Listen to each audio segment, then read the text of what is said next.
Hello everyone. Welcome to HP for Heroes, this weekend's charity tournament hosted by Dapple Productions and IPL. It is I, Mad Gamer II. I am joined by the lovely Miss Pixie Six. Hello everyone. I'm really excited for this HP for Heroes charity tournament. As am I. Our first matchup for today is Secret Elixir versus Triple Free to Tierra to Gumbo. I'm so excited that I got to hear you try and pronounce that. Okay, can I try? Can I try myself? Go for it. Okay, I think it's Triple Fritirte Gamba Wafflin. That's my more try. Accurate. But anyway, we're gonna call them Waffle because we're gonna call them Waffle. We are tragically American and cannot pronounce that name. Yes, quite unfortunate. Looking at these, because we do have this is quite the tournament we got going, because I know Dapple Productions, they have a lot of the European side and then IPL on the North American side, but we have, with the combination of these two orgs, we have player base out just so huge today, so huge. Yeah, that's like half the world right there. The U.S. or North America and overseas. Well, overseas for us. And it's like this first match is like perfect just to showcase that Secret Elixir being one. Are they high tier? Are they mid tier? I forget where they're at. They've been doing incredibly well lately on the Western front. I would say low on the high tier or high on the mid tier. They're in there somewhere. Because I want to say they're Div 3 or 4. I would believe that. I'm so sorry. I know Kurta and I know Cactus well. I should know what their team div is. I'm sorry. Speaking of, looks like Secret Elixir is going to be one getting the first pop here, getting that nice ink bonus for their specials, but I haven't seen any. Oh, I take that back. 10-second cooler online right now. Yep, it looks like Waffle is just trying here to hold mid. They got some specials up on the shot. Let's see if we see the Inkzuka come out over here on the right. No picks though, just the one pick on the dually so far. Looking at the comp here, looks like Waffles bringing out the standard pencil here with their cooler option, but then Secret Elixir going for the Nouveau ballpoint for that VAC option, and they're going to have that NZAP on the cooler instead.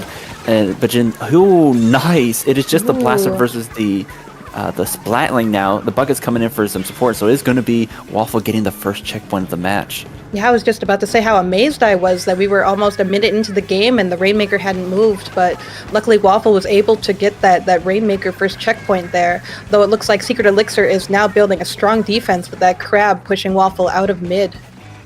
It is interesting that they're opting to go with the vanilla duelies for that Crab option, like especially for Rainmaker. I don't think I see that play too much unless they're like planning to do something like for the entire tournament with that Crab, because Crab is still pretty strong, but the Blast are trying to get something going there, but it ends up jumping out instead, and so it will be Secret Elixir getting their checkpoint as well, but still a point behind, and they don't seem to have the pressure or the space to be taking it much farther unless the Zap's going to be going for that few extra points, and I think they might be with the Kula now. Looks like Waffle did lose the lead here. They do have 3 up on Secret Elixir's 2 here. They can get it out of this corner, hopefully, trying to get some more picks with this Blaster, but the Blaster does get a trade. Oh, there's lots of trades happening. They're trying to get out of this corner. It's too hard. That was a nice pressure from the Blaster there. The VAC was online, so the Splatling couldn't reach them, and then every other weapon didn't have quite the range to contest them, so they just went in. They got the trade, but it was enough to make Secret Elixir back off, and they are now 2 down. No, the shot went in for a few extra points, but they are still, once again, 2 down, and Waffle's going to be taking a lot of space in mid now. Yes, it looks like this is a good chance to get their push going, get some points here, but Secret Elixir is able to kind of push them here, get the Rainmaker down. Waffle has to rebuild up their defense, rebuild up their offense, try and push it out of this corner, but this corner is well known as a hard push point because of it's so narrow, it's just a little hallway. Oh, I remember the days of Stingray, both for defense and offense. You just sit up on that corner, fire it away, and it reach across the entire map, but you know, like nowadays, like we don't quite have that option, so it isn't quite a stalemate. But the vac might be the next closest thing. Speaking of, which is going to be activated here, trying to find something. Crab, they're throwing out all the specials they can, and that Rainmaker is still alive. Funny enough, They're trying to just live in that corner. That was so impressive. Even the crab was on them, but they just didn't get that Rainmaker down. Looks like a good time for Waffle to try and make this push here. Secret Elixir did have one down. Now they have their full team. Let's see if they can push. Oh, they did, and they got the lead. Let's go! 20 ticks left on that Rainmaker, and they're able to get a 4-point lead off of this. With still a minute and a half, it's still anyone's game, but like that is definitely going to relieve some of the pressure off them, and they're already setting up for a solid defense. 2 members of Secret Elixir down, and they have the vacuum and the Rainmaker in their possession, but just like they don't have any follow-up for the time being until their teammates respawn. Looks like Waffle's in a good position here. They're holding mid pretty well. They've got specials online, although the bucket does go down now. Looks like Secret Elixir is getting some picks here, trying to push from left to right, trying desperately with this Rainmaker, trying to get more points here. They're not seeming to get these picks, though. Once again, that Blaster just putting on a lot of pressure on that Rainmaker. I feel like they're going to have to find that Blaster and take them out before they can get around that corner, but the strikes and the Zook are going to be coming out. Rainmaker goes down, and it is going to be Secret Elixir having to back up once again. Waffle just absolutely putting on the pressure with that kind of counter defense.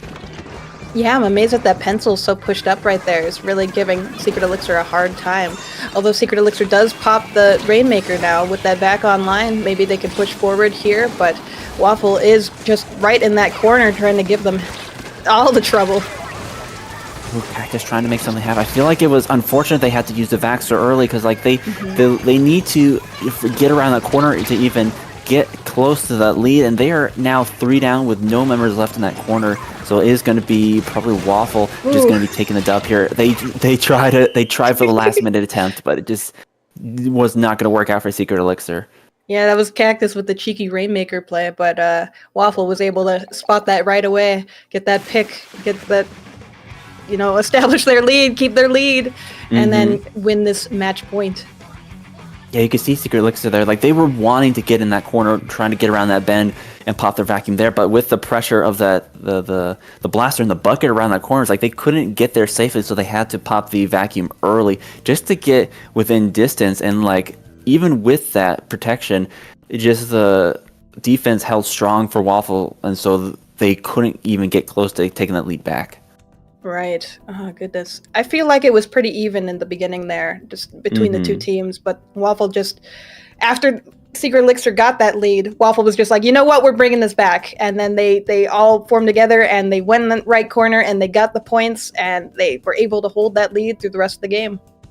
I'm impressed that they were able to hold that lead, because usually for Rainmaker, especially for Humpback, it's just like that kind of point value is so easy to take back, just because the distance required to get to that points is not very far. But like, they did hold that corner incredibly well. Like, they did not let Secret Elixir even get close to coming around that bend, which is amazing, because that's such a hard corner to hold. Like, for both sides, that one corner is what stopped them from really pushing any farther than they did. Now, going into this next one, I believe is going to be zones on Robo-Rom. This is going to be interesting because, like, with the pencil is pretty strong as a backline, but if they're going to be opting for that ballpoint again, it's going to have quite a bit of pressure going into this. And like, if Secret Elixir is able to kind of do that lockout, they can certainly get all the points. But it seems like Waffle was doing a good job with the defense once again. So like, Secret Elixir has to get the upper hand earlier on if they want to be able to take this match, I think. Definitely. Just be aggressive early. And they have that aggression. They proved it to us the last game when they got the lead and a minute in. And just, they can do it. They have the resources. They just have to be able to hold it as well. Exactly. And it's like, it's going to be that retake that's going to be so crucial for zones. I think the crab they were running that in that last match is definitely going to be strong and pretty useful for this next one, especially if they're going to be on the defense holding that zone. Definitely. Let's see if we see most of the same weapons. Let's see on the other side as well. Ooh, pencil on both sides. I remember pencil on both sides before. Yeah, they Secret Elixir opting for the pencil this time, but I'm impressed. They're running a double Zuka comp with Soda swapping to the Carbon Roller, going for some really aggressive weapons right there. I think that's going to be a great pick for this map because of all the little places in the flanks that are on this. Like, you have to have your head on a swivel, just watch all around you if they want to avoid that Carbon. Oh, definitely. Looks like Secret Elixir is able to paint this pretty early here, getting some picks, 2 picks off of Waffle. Cactus kind of sharking around here, trying to get some more picks. But right now, it seems like Secret Elixir just really holding the zone here. Doing a good job with that lockdown, making sure that Waffle can't get in. But, ooh, the Carbon Roller jumping right into the arms of that shot right there. And they're going to be falling with the Zuka, getting a nice shot on the pencil. And they are going to be pressed up so far. Like, this is going to be tough for Secret Elixir to have to break out of, and they have to spend so many resources just to get off their plat. Wow. We were just talking about how Secret Elixir had to push up early, and they did, but they certainly didn't have the hold that Waffle has right now on their plat. No, exactly. Like, this is the other thing I was talking about. Like, just they have to find a way to break in, and right now Waffle has so much paint on the ground. Look at that, so much orange. Ooh. The Zuka comes out, gets a pick on the pencil, and like they return and kind of get the blaster down as well as the bucket, so they are going to be able to possibly recap this zone here with the 52 just in the middle of that zone. But no, the defense is still holding strong. I was so impressed with the 52-player Mom Eater right there, because they jumped down at that ledge and they didn't have someone else on Secret Elixir to really back them up, except for the Trizuka from I believe, like they made that play and they still got picks and they were alone, so that was really impressive. Yeah, the 52 kit with that splash roll on the Killer Whale, it does allow it to be a little bit more independent than a lot of other weapons, especially playing against the backline just because of that wall. But it is going to be the 52 going down here to the bucket with Soda returning in kind, but it is now just the Carbon and the pencil. But so far, they seem to be holding on. That zone is in contention right now, and they are close to getting rid of the rest of their penalty points. Ooh. And nice shot from the Zuka right there. That was a great Zuka. Oh, looks like Secret Elixir is trying to push up on the enemy's plat now. They're trying to establish that hold, the same hold that Waffle did to them. Although they do see one member of Secret Elixir go down, 2 go down. 1 is down on the side of Waffle, but they're able to take this zone back, I think. They're sure getting the picks. Oh, that's a triple from Agate here. Wow, are they going to get the wipeout? Are they going to get the wipeout? Are they going to get the 4th? Are they going to get the 4th? Oh, they're so weak right now. They do finally get the delayed wipe. Delayed wipe, but Mom Eater was able to clean up really quickly. That was unfortunate, but fortunate for Secret Elixir, because that is going to mean that the blaster is not there to lock them out like they were before. So they have a chance because they're getting close to that penalty for Waffle. Once again, ticking down, 2 members of them going down. And he's going to flop back into Secret Elixir's favor. But, ooh, the Rogue Bomb taking down the Carbon. It is now a 2v2 situation, and the Zuka's going to be coming out. Wow, Waffle's in a good position here. Even though they only have 2 up right now, they're able to kind of hold back Secret Elixir from going any more forward. It is still painted in Secret Elixir's favor, though 2 have gone down from the side of Secret Elixir. Ooh, it looks like they're trading now. They're just getting all these picks. Yeah, it's quite the scrappy fight here. Cactus doing a good job of staying alive in this corner here, allowing the jumps to get in. 52 in shot now on the zone, and the Zuka coming out. They're going to be able to just kind of like keep the pressure going for Waffle, but they're going to have to watch out for the strikes. But no, they get 3 members down, and they still have control of the zone. They didn't have any more penalty points added to that. It is just the pencil they got to watch out for now. Ooh, Secret Elixir is all up in mid together. They have a good chance to establish this hold here. The timer is ticking down. They are getting points. Oh, but they lost control. Oh, let's see if they can get this back, but they really don't have enough members here to paint it.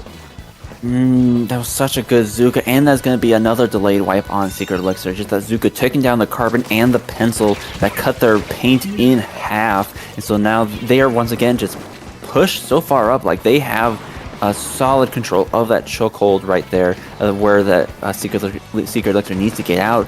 Shot goes down to the Zuka, but they're running out of time. Only 30 seconds left in the match, and they still have quite a bit of points before they can get that lead back. Yeah, it looks like Cactus trying to get in here, trying to hold zone, while Mom Eater's trying to get some picks in the back. They are able to get the zone back to neutral, but oh, it looks like Waffle able to paint it while they're still there. If Cactus is able to win this fight against the shot, and the shot goes down to the carbon roller actually, so now that's going to be a lot of their paint out of the way as they has just a blaster in the bucket, but no, there's still a lot of special, and the blaster just going off again, getting two. It is just the pencil left, and we are now in overtime with the Zuka out, and that's going to be game with 2-2 Waffle taking this set. Wow, that was a good game. That they really tried at the end there to get that back for Secret Elixir, but wow. There was just so much aggression from the side of Waffle, so many good picks. Just they were able to hold it. It was great to watch. Yeah, Secret Elixir, they were doing an excellent job of breaking back in and taking control of zone, but it's like they weren't quite able to replicate what Waffle was doing to them. They weren't quite able to push up quite as far before some of the members were taken down. Especially from those Zuka shots just coming out, getting the pencil several times. It's just like it really disrupted their momentum trying to get in here. And like once they were in control, Waffle just came in and like completely locked things down with Agate here on the blaster with some really impressive plays on their own, just retaking the zone and taking down the Secret Elixir. Like it was a hard match going into this. Oh, definitely. I'm amazed at how many times it flipped back and forth between who had control. Now, is this a play all three or is this a best of three? It is a play all three. Okay. So we are still going to do Clam Blitz on Crab Leg. Blitz on Crab Leg. That was the other thing I was noticing from that last match is that with the carbon and the shot in play for Secret Elixir, they were running a double Zuka comp, which is pretty prevalent for Crab Leg as a map, just because of all the grading there. With the pencil being the backline of choice, and with all the run speed perks that come with that, having a Zuka on hand to kind of like take them down when they're applying all that pressure in mid is certainly going to be useful, especially for Clampless, which has quite the chokehold on that ramp there just to get to the basket. Right. And as we have a little bit of time before they get into their match, I'd like to talk a little bit about HP for Heroes, what we're doing today, what this charity is. So HP for Heroes is this Gamers Outreach charity event. It's going to happen annually, but this is the first one. And this money is being raised so Gamers Outreach can create go-karts. And then what are go-karts, you might ask? Go-karts are these portable kiosks that they build for hospitals so all the patients can play video games while they're, healing or getting well. And I don't know if you've ever been in a hospital, IMAD, but I have, and it is a really isolating experience. You're sad, you're sick, you're hurt, you're away from home, and it's great to have something comforting like a go-kart to be able to play games with your friends and family. Yeah, I've never been in the hospital myself, but I have been sick and have to stay at home in my room, and I have been pretty thankful to have kind of those options, like have my Switch on me, just able to play when I'm in bed all day. It is really helpful to have that kind of resource, kind of have that tool to pass the time, and it is fantastic that they're providing that for families who wouldn't normally have access to that kind of thing. Exactly. Especially the hospital, If you'd love to donate to this cause, just press !donate to the Twitch chat and you can donate some money. That would be great. Get some more go-karts in these hospitals. Get the kids playing games, you know what I mean? Gamers? Yeah. All right, here we're doing Clam Blitz on Crab Leg. This is actually one of my favorite map modes now that I've become more familiar with Crab Leg. So I'm seeing pencil on both sides again, though I am seeing the different machine on the side of Secret Elixir. So I'm excited to see more of those Inkzukas. Yeah, Waffle has been pretty consistent with their comp so far, but Secret Elixir really pulling out all the stops. Still sticking to that double Zuka comp with the shot and the Neo machine, but bringing out the Rapid Deco for that Inkjet, an interesting choice.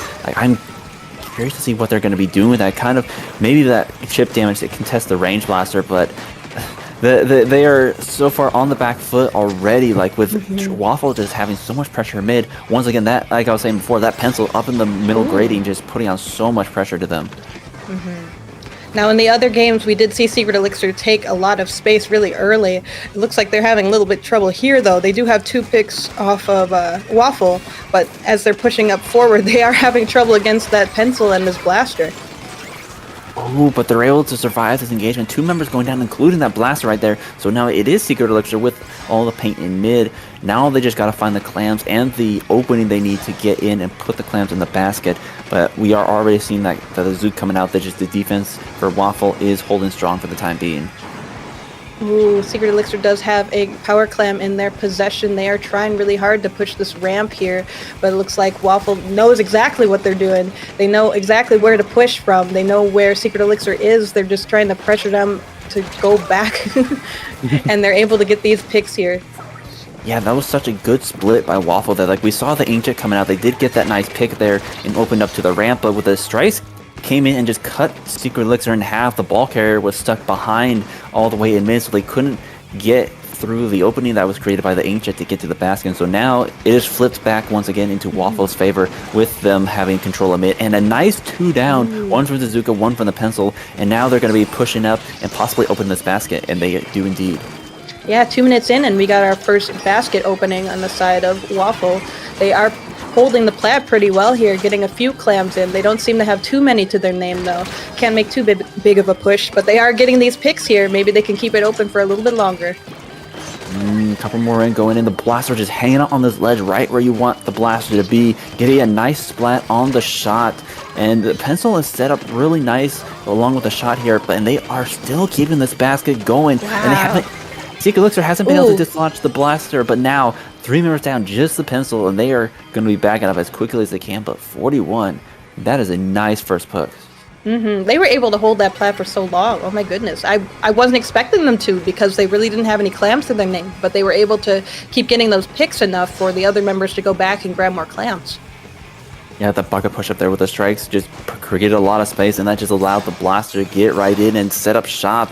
But Secret Elixir now in control of mid, and once again trying to get up this ramp here. They have the Ancient on hand. It is going to be popped here, but the Zookas are going to be coming out, getting the one and another. So it is just the machine and the shot here, and just they are not able to find this space to get in. They were really pushing that ramp there and even trying to go up on the left side in that block, but they just were not able to get past Wafflin's defenses. Looks like the Pencil here is able to push back all the members of Secret Elixir, all of them out of mid at least. They are trying really hard to get that power clam in. They've been holding it for so long, but I just don't see a great opening for Secret Elixir. I think Secret Elixir is going to have to be careful here, because so far Waffle has done a good job of just kind of disrupting their momentum. Every time they get a special going, they try to create an opening. They counter with their own specials and just, like, once again, just split the team in half. But we saw the machine trying to get a little bit aggressive on their own, trying to create an opening, force that through, but like they got to be careful not to get called out just to get caught unawares, because that could lead to a stagger, and that would just give more space for Waffle to work with.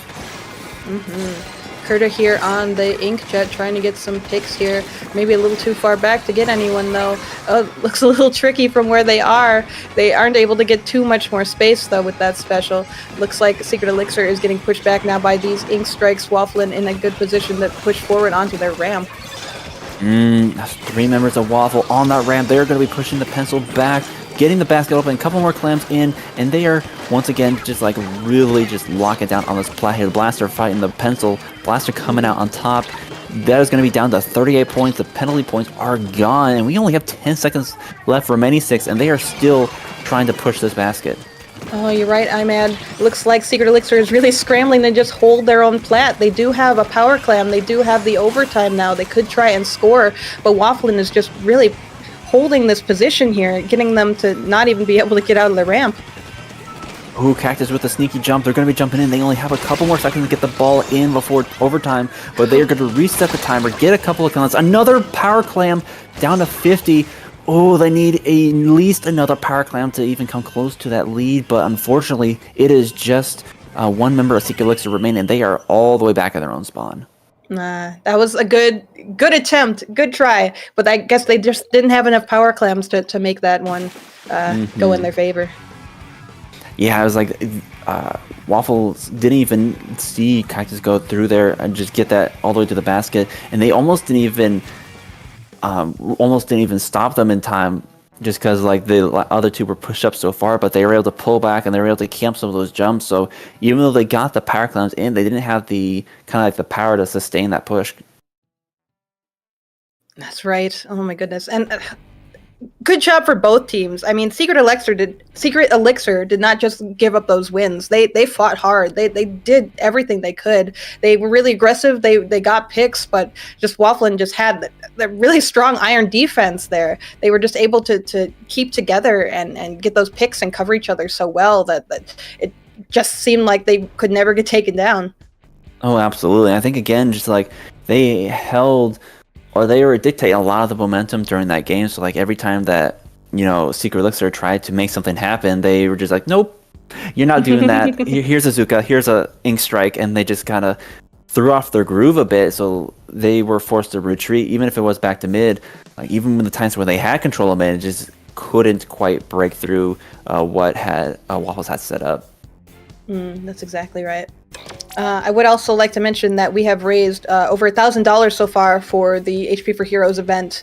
If you look at the actual Tiltify for all the money that's been raised so far for these go-karts, we've actually raised over $25,000, which was the main goal. They're at $28,240 right now. So all this money, it's still going to make even more go-karts. Like they already reached their goal, but let's get higher than that. Let's achieve more. Let's do more.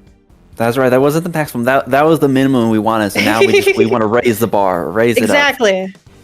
Got to go big or go home. You know what I mean? Exactly. Can we get it to 50,000? Oh my gosh. Hey, now we got to keep it realistic. Let's do 100,000. You're right. Hear that, gamers? Open your wallets for charity. It's for a good cause. It's for children. Do it for the sick children. The children. The children who are our future. Ooh, we get to see the brackets. Yes, that was the end of round 1 right there. Looking at here, it seems a lot of I'm seeing a lot of 3-0s. We got a couple of 2-1s in there, but for the most part, just a lot of teams are taking the dub like a lot pretty of decisive strongly here. Victories. Mm-hmm. Well, we got a lot of good teams that are playing today. I see a lot of team names that I've recognized from higher like div matches. Mm-hmm. Looking at the standings right now, like we have a lot of trying to see if anybody else I can recognize, but yeah, just a lot of good teams playing today. A lot of competition for this. Mm-hmm. I like Freddy Fazbear. That's a good team name. Goodness. Poem Panic Xenix team. Xenix team. Yeah, I thought that was funny. Duck Motif I've seen before. I think they did well, actually. Did they win a thing? Someone can correct me if they didn't. Donate so the sick children can play Splatoon. Real! So yeah, that was the end of round 1. We can see the results for that, but we will be going to a short break before round 2. So in the meantime, even if you haven't got like a couple bucks, just feel free to donate. Like every little dollar can helps. Exactly. Do it for the kids. We love you. All right. Well, everyone, stay tuned, stay hydrated, and we'll be right back.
Hello, everybody. Welcome back to the HP for Heroes stream. This charity event is raising money for Gamers Outreach to provide go-karts to hospitals. So please, please donate if you can.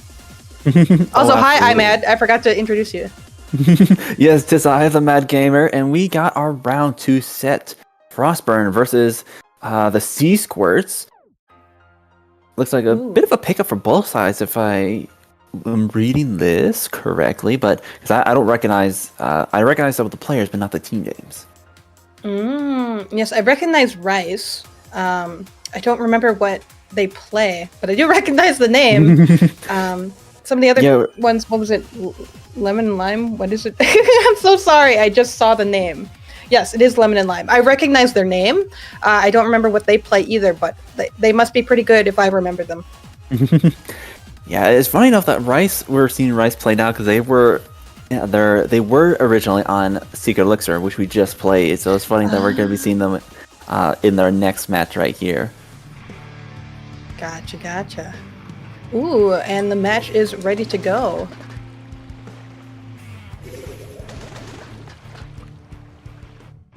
Ooh. I wasn't not even paying attention to what we got, right? TC on Hagglefish, it looks like. TC on Hagglefish. Oh, the new Inkblot TC. I wouldn't call it that. Hagglefish is very unique. It has its own quirks. True, but it is like I feel like it's the standard for just like, oh, you always see it. It's one of the map modes you always see. I suppose. But talk about unique. I'm looking at the comps here. Frostburn bringing out the heavy edit. You don't see the heavy edit in play too often, but they're going to be using that for their cooler option alongside the range blaster, which we just saw in that last match as well. But then on the opposite side, we have the vanilla. What is it? The Stamper. The Stamper. Splatana Stamper, yeah. Yeah, the Splatana Stamper. There we go. It's like just completely different kind of styles they got going here for their comps. Wow. And it seems like they're kind of all over the map here. Very different from the play we saw with Secret Elixir and Waffle. These players all are about the sharking, the getting the picks. They're all spread out, trying to get their own piece of the map. Yeah, they're all looking for those opportunities, all those little splats that they can get. But it is going to be the Sea Squirts with the first 2 down, giving Frostburn the opportunity to push that tower forward, and they're going to try to sustain that with the.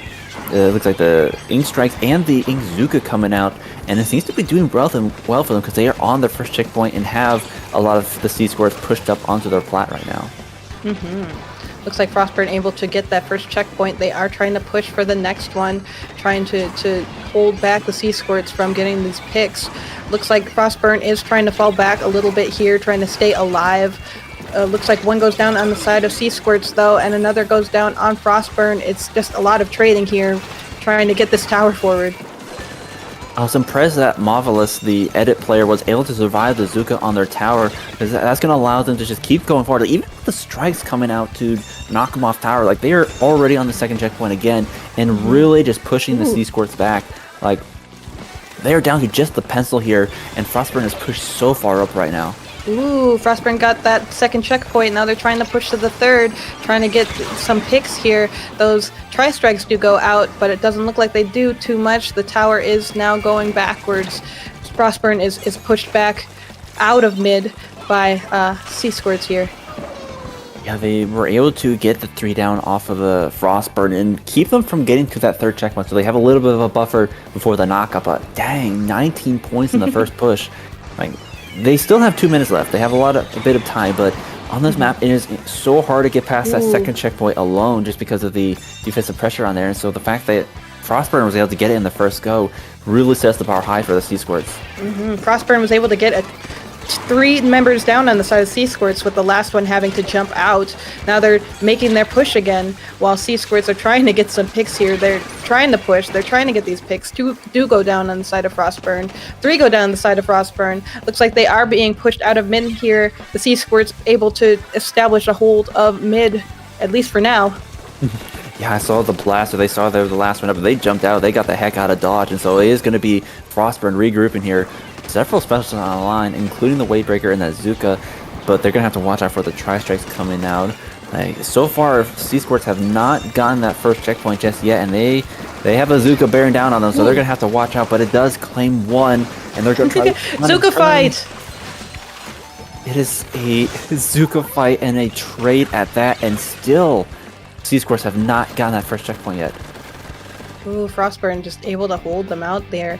They have a good position here. They're all, just trying to keep the C-Squirts from going anywhere forward. There's no picks yet. Oh, one does go down on Frostburn. Maybe C-Squirts can take advantage of that, trying to push the tower. It's so hard to hold the tower, though, when Frostburn is right there in front of him. Ooh, a nice pick for the shot. 3 members down, just the bucket remaining. Ooh, if they can get this splat right here, that's going to be so crucial for them, because that means the ink strikes are going to be out of commission for that GG strikes. But they're trying. C-Sports are trying so close to getting the first checkpoint. Strikes are going to be coming out of their own, and they will be pushing past. But they're down to 30 seconds. They don't have much time left to get this. They do have all their members up right now, trying to get this tower to go a little bit more forward. But Frostburn is just, they have so much at their disposal. They're getting those ink strikes out. They're pushing C-Squirts back in the mid. Yeah, there's going to be a bit of a reset for the C-Sports, and they already have lost their damper player right there. They get a nice pick with the Zuka, taking out the other shot, and they have Cooler online, but they are down to 10 seconds, and the Stamper just is not having any luck. Goes down to a rogue bomb, and they are once again 2 members down, 3 members down, and they are going to be given the first match to Frostburn. Wow, C-Squirt's really trying to get that tower to keep going there, but Frostburn was just all on top of them. There were 3 people aiming at that tower. There was just no way C-Squirts were going to get that one forward. Nah, it's like they were already fighting an uphill battle, and then with time running out for them, it's like, yeah, the pressure and the defense was just too strong. Fist bump there. Let's go. Love to see the fist bump. Looks like the next match mode is going to be Splat Zones on Barnacle and Dime. Imad, how do you feel about this map mode?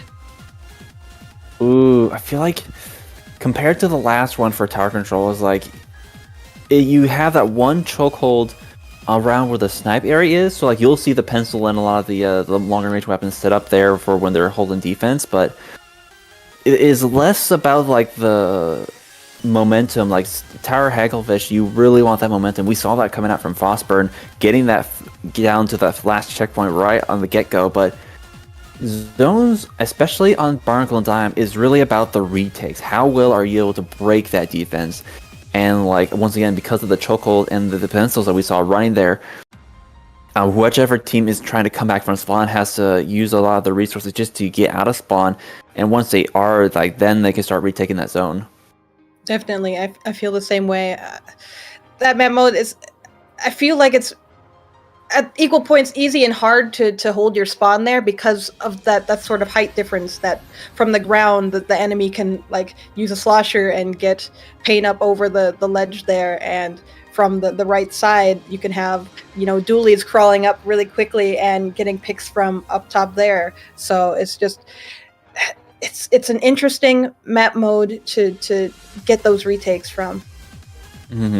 I think like compared to Hagglefish, Hagglefish, they have like not a whole lot of room on their actual spawn platform. Like you only have a little bit of space that is not accessible from the enemy on Hagglefish, but Zones, or I'm sorry, Barnacle and Dime, like you have a little bit more space to work with. You have a little bit more safe area, I guess, to kind of regroup and build our special back up. I just saw that Rice's little tag on the splash tag was the Rice Ball. That's so perfect. Oh my goodness, this is a comp. The C-Squirts running triple Zuka alongside their pencil cooler. Oh my goodness. This is like back to the triple crab days. Actually, no, I think triple Zuka was its own meta for a while. Oh, definitely. I remember a few teams running that and doing really successful with it, actually. So let's see if the C-Squirts are going to be able to do that with their triple Zuka comp. And I guess once again, Frostburn, the victors of the last match, they haven't changed up their comp at all. It doesn't look like they have maybe a 52 edition here, but so far they kept the blaster in the bucket alongside that edit there, but they're doing a good job of holding it well. Right as I say that, a bomb takes their edit, but they're doing a good job of holding space right now. They lost a couple members there. I think the C-Horse are going to be able to cap this, but like I haven't seen too many Zukas, even though we are seeing 3 5 with Zuka for the side of C-Squirts. Looks like the Sea Squirts have a good hold of mid here. The Pencil up on the right, getting more paint down, stopping Frostburn from getting it more forward. But all 4 members of Frostburn are ready to go. They are painting up. They are getting their specials. That's 3 specials ready on the side of Frostburn. Now that Killer Whale goes out, looks like they're trying to push a little bit more forward. Right now, it looks like, well, the Sea Squirts are doing a good job of holding this right now. They were pushed a little bit back to zone, like they weren't quite as far forward, but it seems to be working out for them. They got 2 members of the Frostburn down, and they have several of their own specials online to hold us, and they are well within the lead here. Like, just a couple more seconds, like, and they could totally take this KO. Looks like they are in a really good position to get this KO as the clock keeps ticking down from 5 to... Oh, it stops at 2 though! Frostburn is right here in mid trying to paint it so frantically, trying to get it to flip in their favor, but Sea Squirts are still right there. They're painting just as hard. It's just 2 points they need, and they do get the 2 points that they needed there. I was starting to get worried for the Sea Squirts when those strikes came out, because like the Frostburn was trying to get them to move. They were trying to displace them, but then like they held strong. Like they kept the paint going, and not only did they kept the paint going, like they were able to stay alive pretty much. And like once that paint flow stopped from the side of Frostburn, it just like it was an instant KO for them. Oh my gosh, that was such a frantic last push. Frostburn had almost turned it in their favor too. They were really just holding and painting the zone so well. That the Sea Squirts were just able to outpaint them, I guess. It just so much went on in those last few seconds. It's amazing. I said at the beginning of this match that zones, especially for Barnacle Time, was less momentum based and more about the retake, but it was a bit of both that round. Like once Definitely.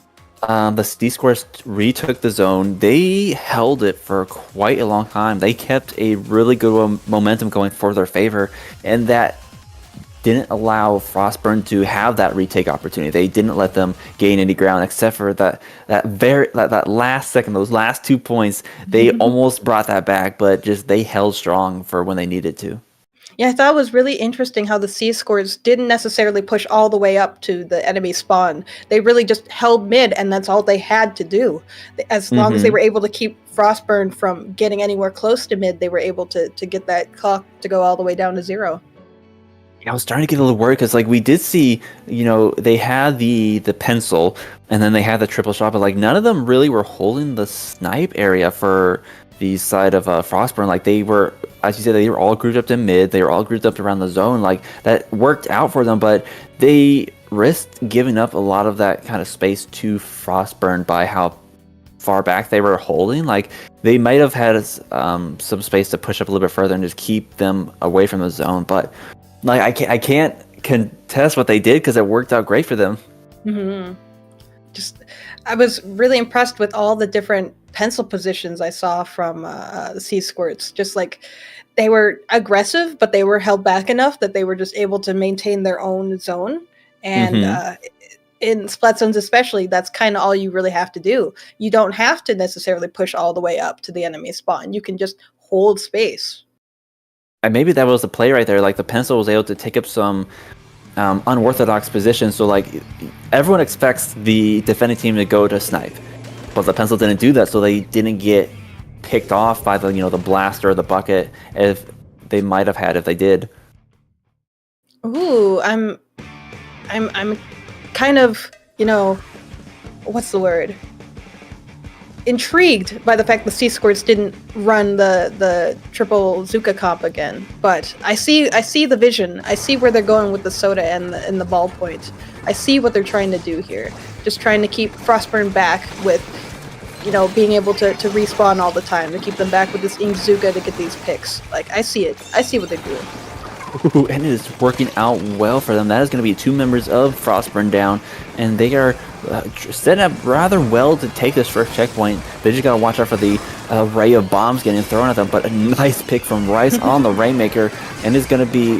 Frostburn is going to have to throw out the strike just to try to keep them out, but we're at a bit of a stalemate with Sea Squirt slowly winning.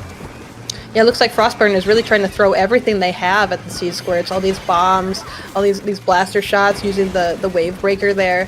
And they are able to move the C-Squirts out back into mid. They are trying to establish some space here, getting some picks, getting the Rainmaker back in their possession. Oh, they are pushing the enemy ramp here. Let's see if they can get some picks to keep this push going.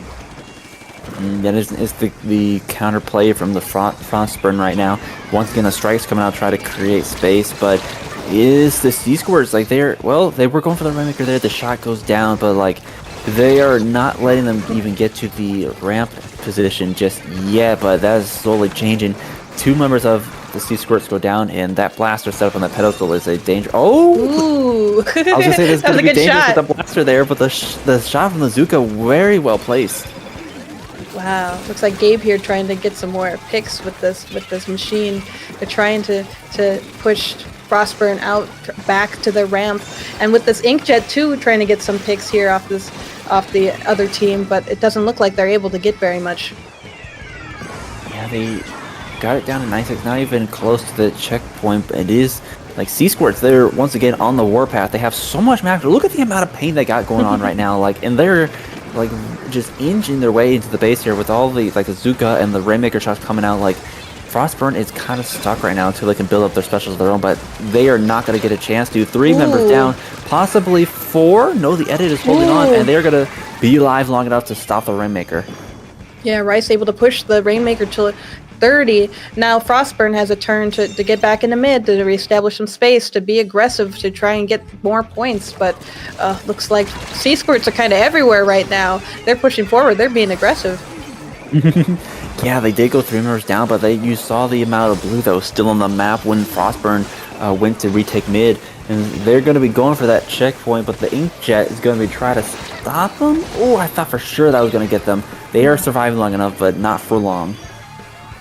Yes, looks like the C-Squirts have 4 up now to Frostburn's 2. They're able to take back this Rainmaker, get a pop maybe? Or they'll just leave it there, that's fine too. They're getting some picks here on the left side. Rice against this. Oh, no, it's a trade against Yoshid.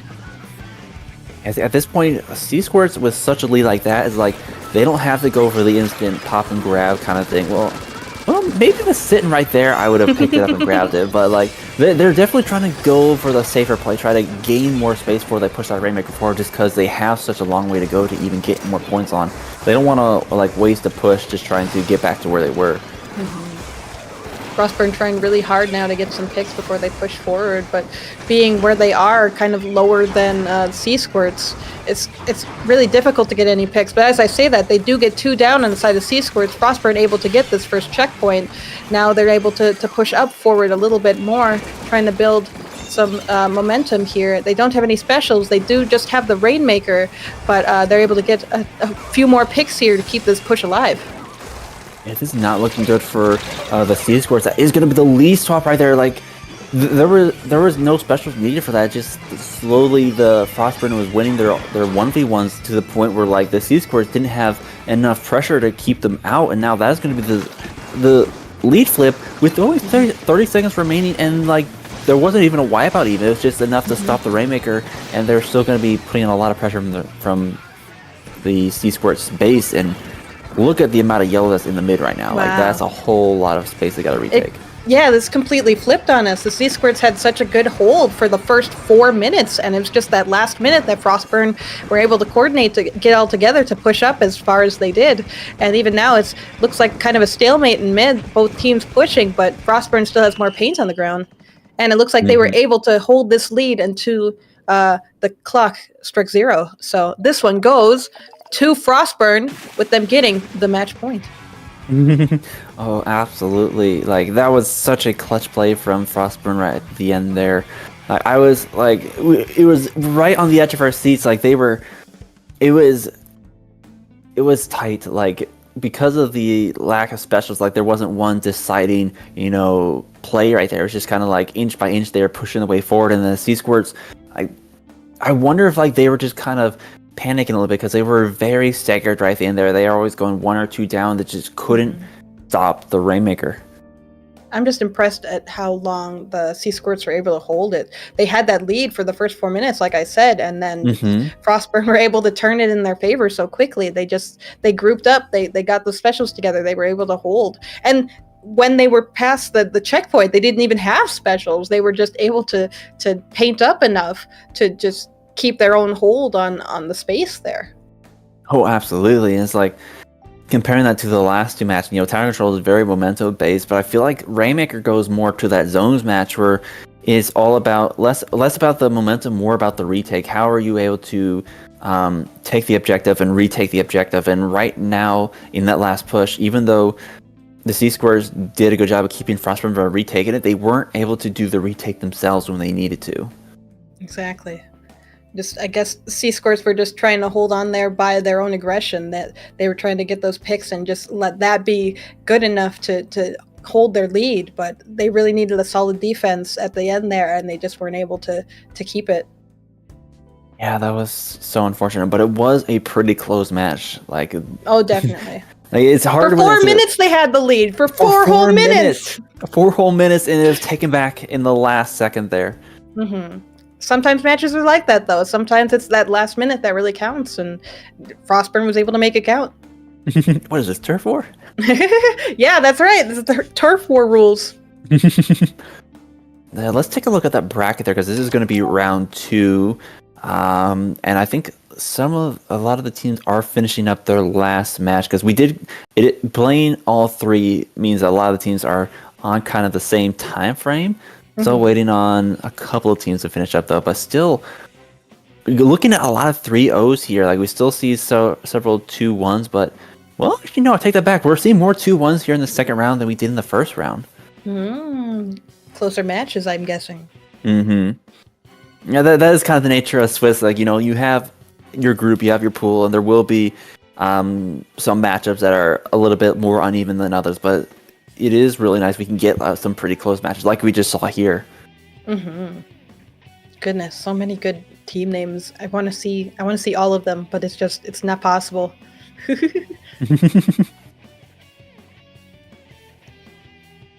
Oh man. But yeah, anything else to say to the good people before we go to another break 6? Donate. Yes. Donate Once again, Gamers Outreach.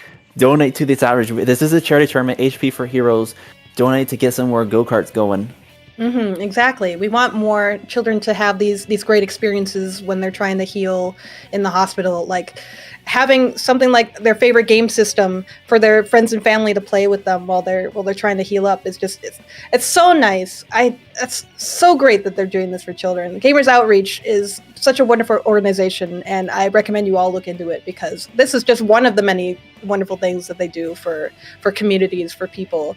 And I'm glad that you and me, IMAD, we get to be a part of it, and you all watching get to be a part of it. Isn't that magical? Yeah, absolutely. I think it's magical. Absolutely. Yeah. But yeah, with that, we will be going to a short break, so stay tuned and stay hydrated. We'll be right back.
Hello, everyone. Welcome back to HP for Heroes, hosted by Dapple Productions and Inkling Performance Labs. Once again, it is I, Matt Gamer II, joined by the lovely Miss Pixie6. Hello, everyone.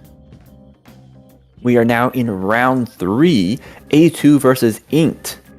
And we are just getting the lobby set up now. Gotcha. I don't know if these are established teams, but I do recognize quite a bit of players on the side of Inked. Is it Deceased and Batson, as we can see, are at least former teammates, as they have their tag still. I feel like I've seen Inked as an established team, or at least this pickup is played in other tournaments with this name. Yes. I've not heard of A2, though. Maybe they are from Europe? That would be cool. That would be cool. I don't know if that's just like very... it's like, all right, here's a very cut and dry name. We're going to be A2 because A1 was taken, or if that's like a reference to something. I'm not sure. Well, A1 is like the steak sauce, right? Yeah. Okay, so maybe it's just the second one of that. The second steak calamari sauce. The calamari sauce, exactly. What you put on your fish. Now I'm hungry for sushi. What the heck? Well, let's go eat sushi. Yes. I like this plan. All right, we have plans for after this tournament.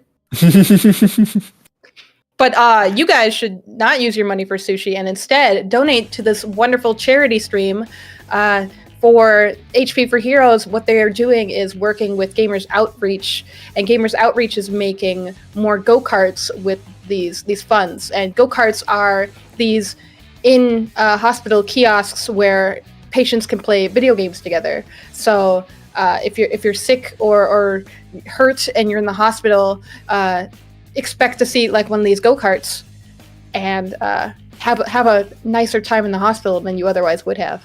It's like the complete gaming package, console controllers, games, like everything you need to have a good time and pass the time while you're just lying around. But Exactly. Seeing the pencil on the side of I already forgot what it's called. Inked. That's right. Inked. Pencil on the side of Inked. No pencil on the side of A2 though.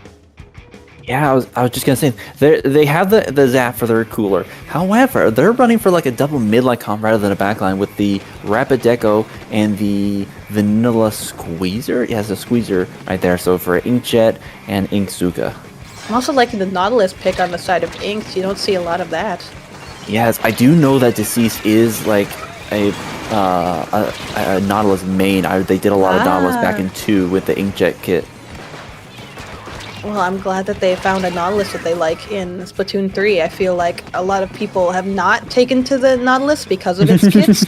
But if that's the weapon you like and you can make it work, more power to you. It's like you either change mains or you cope with what you got. Exactly. But speaking of coping, Inked went 3 down there in their attempt to push the plat. A2 is going to be returning the favor and pushing on to their own plat. But once again, for a clams match, there was not a whole lot of clams in play right now. We do have the first power clam for A2 collected, but they're going 2 down. Inkjet getting taken down, and the rest of them are going to have to back up to mid, it seems. Very funny to watch these 2 power clams scuttle back to mid and have to regroup to do their push. Looks like Inked is on the enemy plat now. They don't have a power clam yet, but they do have a lot of clams in their possession. Once again, just trying to force something to happen there. Not really any specials to back it up, and it is going to be the Ink Strikes taking down 2 members of Inked. But A2 lost 2 of their own members, so they do have the power clam in the clams, but not really the manpower to take base back. Ink's setting up really well here across their plat, trying to get space again against A2. A2 does have one down on the side of Ink. Oh, but it looks like they're still trying to just get some trades here. Looks like a lot is going on in mid right now. Ooh, a nice pick from the range blaster and getting an assist right there. So it's just the Squeezer remaining, but that's quite a bit of defense with that wall and that Zuka on hand. They're going to be trying to return with their own Zuka to try to break through, but enough of members of A2 have respawned that they're able to hold this, and so it's kind of another stalemate. But is Dragon Soul able to get in? They do break the basket, get 2 power comes in at that. Wow, Batson trying to hold here with this blaster, trying to get some more picks, and they do. They did have one more clam to throw in, trying to keep this basket open a little bit longer. A2 does have 2 down, trying to reestablish the hold on their own plat, but Inked is still able to get some picks here. A nice pick from the Rapid right there, and that is going to be the end of that push for Inked. A2 able to regroup and push him off flat, but still. I feel like I say this a lot, but like 54 is not a bad push for a first push. And I know especially for clans on Museum here, it can get pretty stalemated because of how difficult it is to push the enemy flag. Like we saw both teams attempt it several times, that it took a bit for Ink to even get there to begin with, but like it takes a lot to break through, and if like this could be a winning push right there. Three go down on the side of Inks. A2 in a good position to push up here with Navy here, getting some picks, getting some clams. They are trying to throw it up for their other teammates, trying to build a power. They do have one in their possession, but it looks like they don't have control of this plat anymore. They do have a soda on their side. Maybe they can keep holding now. Well, with just in pencil remaining, like this is exactly the opportunity they want. The pencil does go down. They get more clams in. Ooh, no, that is gonna be the lead swapped right there. They heard me and said, no, we are not happy with that being the winning push. We're gonna up you one to 38 here, and they still have quite a bit of presence on the plat. They're gonna get a couple more clamps in, bring it down to 32, but no more in their possession. This could be the closing of the basket right here, and they are gonna be pushed out. All right, it is now in Ink's favor. They have control of their plat again. They are trying to get some clams here. They do have one down, but there are only two up on the side of A2 right now as one jumps back into mid.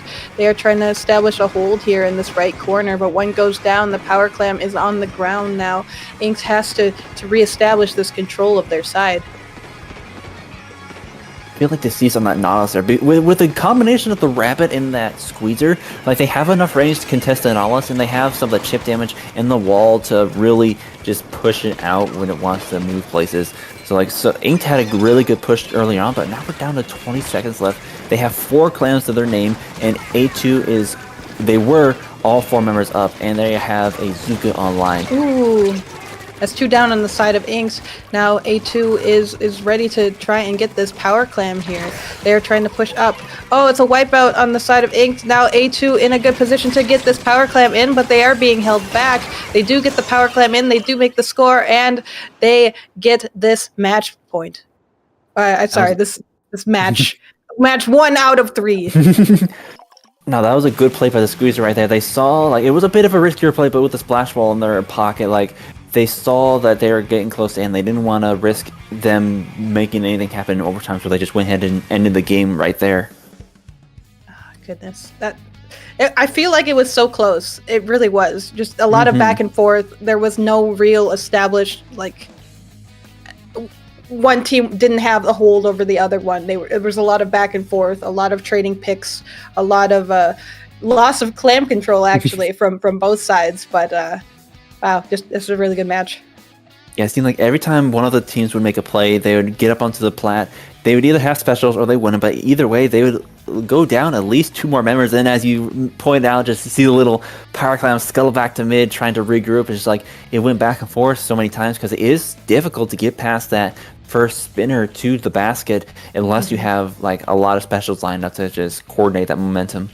I feel like holding that plat is so hard, and especially when you've got this big like arrow on your head holding that power clam, it's just so easy for the enemy to push you back, to push you off. Exactly. I feel like this Zone's Umami, or not Umami, Mahi Mahi is going to be the next one. That definitely plays a whole lot different, but has some similar characteristics. It has like the dual game states. Once you get to that 50-point mark for the zone, like you see all the water dip down. It's like that creates a whole lot of ledges, and it makes it more difficult. Even though you have more space to work with, it makes it more difficult to get back into mid to contest the zone. So it does require a lot of special coordination to break out once you're put on the defense. Definitely. I feel like that's a big, I guess, problem you would say that Mahi has, that you do have to have that sort of coordination, all those specials to really even get just back in the mid. And I feel like a lot of people don't like it because of that, but I love Mahi. What's to hate about Mahi? Look at it. It's so happy. You're in the water. It's got beachy vibes with the palm trees. Like that's a happy place to go. Oh, absolutely. You were one of the original like Mahi lovers before the changes to it, and I feel like a lot more people have seen the light, come over to see. Okay, Mahi's not too bad after the rework they did for it. Yeah, they needed the rework first. I was an OG lover of Mahi. I wear that badge proudly.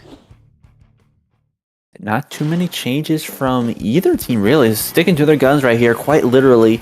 And we're going to be seeing who's going to get the first zone cap. Who's going to get the first wipeout, honestly, because that's going to be kind of like setting the tone. We're seeing a bit of a trade right there. Rapid the range and the squeezer go down, and now they're just going to be painting zone. I noticed that A2 had rushed to mid there. They really just wanted to get that zone covered early. They did suffer for it. One of their players did go down right away, but that aggressive push is so key for splat zones to get that lead there. We did the Nautilus pop the rain right there. Laser going to be coming out from A2 here, but not really going to be getting a whole lot of value out of it. Still a lot of ink from Inked in mid right now. Ooh, Bassin on the range blaster right where you want it to be. Just right underneath that ledge, but now we're going to be seeing with the Nautilus 3 members down, this is going to be this, well, I was going to say it's going to be the zone flip with Dragon Soul on the shot, still putting on a bit of pressure, keeping them occupied, trying to make something happen with Azuka, but they are going to be finally taken down. Oh goodness, a lot of trading back and forth. It's going so quick here in mid, trying to get this hold here. Though it is painted by A2 right now, it does go to neutral with Batson blasting some blaster shots over on the left.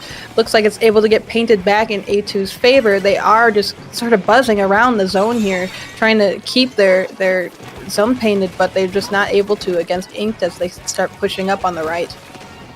Yeah, I missed when we get the transition, but we are in the second game state with the water lowered, so now there's a lot more ledges for that blaster to work with, a lot more ground that for Ink to cover here. We do see the range go down, but they're still kind of holding strong here. A lot of paint on the ground. Both the pens are going down. That is really going to put a... this is going to hinder their defense quite a bit. And so with this, the range blaster remaining, they try to jump, but don't get to. So that's going to be a delayed wipe. Ooh, good hold by A2 here. They did get the zone, and now they got like a delayed wipe there. And now they're trying to hold this right zone here, this right area here, but... looks like they're having a little bit of trouble. One does go down. It's one down on each side of the team. Batson here with the blaster trying to get some more picks. Getting close to that lead, swapping once again. A2 is holding it rather strongly. 2 points. That is going to be the lead swap by 1. Inked is going to be contesting the zone, but it is a 2v2 situation, and still A2 has control of the zone, getting down to 35, still ticking away.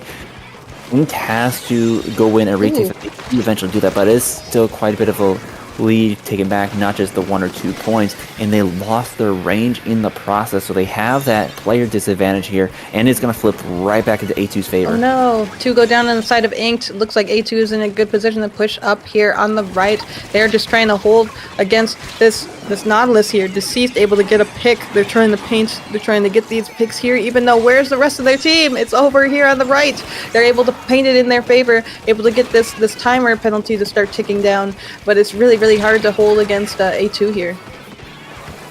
A2 had Inked on the ropes for a bit there. It looks like Inked had kind of misstepped, lost a bit of their footing, but now they are back in the same position we saw at the beginning of the game. They're already through their penalty points. They can take back this lead, but their pencil goes down. Strikes are going to be going out. This zone may flip right here, but the shot is the last one remaining, and they are not enough to hold the zone. They tried that last second Zuka shot there, trying to get some picks, trying to stop A2 from getting the pick on them, but they just was not quick enough. Now Inked has to rebuild some specials, has to get another push back in the mid. One is down on the side of A2, so Inked has this opportunity to try to push back in the mid. Bazooka comes out again, doesn't take anybody down, and the strikes are going to be returned from A2, and they lose their blaster and the pencil, and that's not what they want to see right here because they are out of penalty points for the side A2, but they do get a nice pick there, and possibly enough paint to cap the zone. No, it is still in A2's favor, and they are good and close to that knockout. Goodness, they are really painting up on the right here, trying to stop Inked from getting down off of their plats. Batson making his way to mid, trying to get some picks here, trying to stop A2 from keeping this painted. Oh, it's such a scuffle in mid right now, trying to keep it, but no, it is in A2's favor, and they get this match. The zone there going into neutral, that gave a slimmer of a chance for Inked right there. If Deceits had been able to stay alive for like another second or two when that rain popped, they could have possibly retaken the zone on their own. But unfortunately, with them going down, she's like that was just the nail in the coffin that put A2 the victory at that second match, and they will be taking the set with that second victory. Exactly. Oh, that Nautilus just stayed alive a little bit longer. But goodness, A2 is just a really great opponent. They're just able to really retake after, after Inked was able to push them so far. Just like so much trading back and forth. It got so scrappy. There were so many different kinds of skirmishing going on. But yeah, A2. They're just so good. Yeah, it's like, in that last one, we saw Inked get the early lead in the Clan Blitz, but then during the last bit of that museum match, it was A2 with the stronger plays. Like they were able to get in and held the basket for like quite a long time and just really kept Inked from getting any space after that. But Inked felt a lot stronger in that zones match. I felt like especially for the first, couple of the first 3 minutes there, they had that lead there and they had a lot of pressure and just so much space for the majority of them. Then they A2 able to retake when they did, and then able to just kind of do it or like put the flow of the game so that they always stayed in that lead, even though they lost the zone several times to Inked. It was just enough for the fact that, or just enough so they're able to get back and retake it. Yeah, I feel like I don't know. I feel like Inked realized kind of what they were up against. They knew how aggressive they had to be to kind of get their shot at getting this match. But I think that A2 also recognized that Inked knew what their weaknesses were, that they knew how to exploit them, and they kind of played to not have that be a thing. They had just stronger defenses there. They made sure that they didn't go down. Absolutely. I'm curious to see how this next one goes, because it feels like both the zones in the clans match were just by nature are give and take. But tower control, especially for Inkblot, if you're able to build up that steam, able to get that momentum going, you get a lot of points. But it's all about trying to break that momentum when you're on the defense and just flip it around so you have it in your side. Looks like it's going pretty well for both teams here, both able to paint their side pretty well. Looks like Inked is trying to push up a little bit. They've got a little bit more paint on the ground, while A2 is mostly still back on their plat. Here we see the Slusher, the machine getting some paint on the ground here, trying to threaten Inked, trying to get them to go back to their plat. Looks like the A2 does take the tower here. They have it pushed up a little bit. I don't see where the Inked members are, though. It looks like they're pushed back so far. That was quite an impressive play by A2 right there. Not only they got almost a delayed wipe, they had them pretty staggered, and then they didn't lose any of their members until they got past this checkpoint right here, until they started pushing deep into their base. So it was that is definitely the kind of opening you want. But good on Inked to be able to respond and be able to keep them from getting too far from it. They already have lost 2 of their members, and they have not been able to retake mid yet. Yes, it looks like A2 really established their hold of this left side.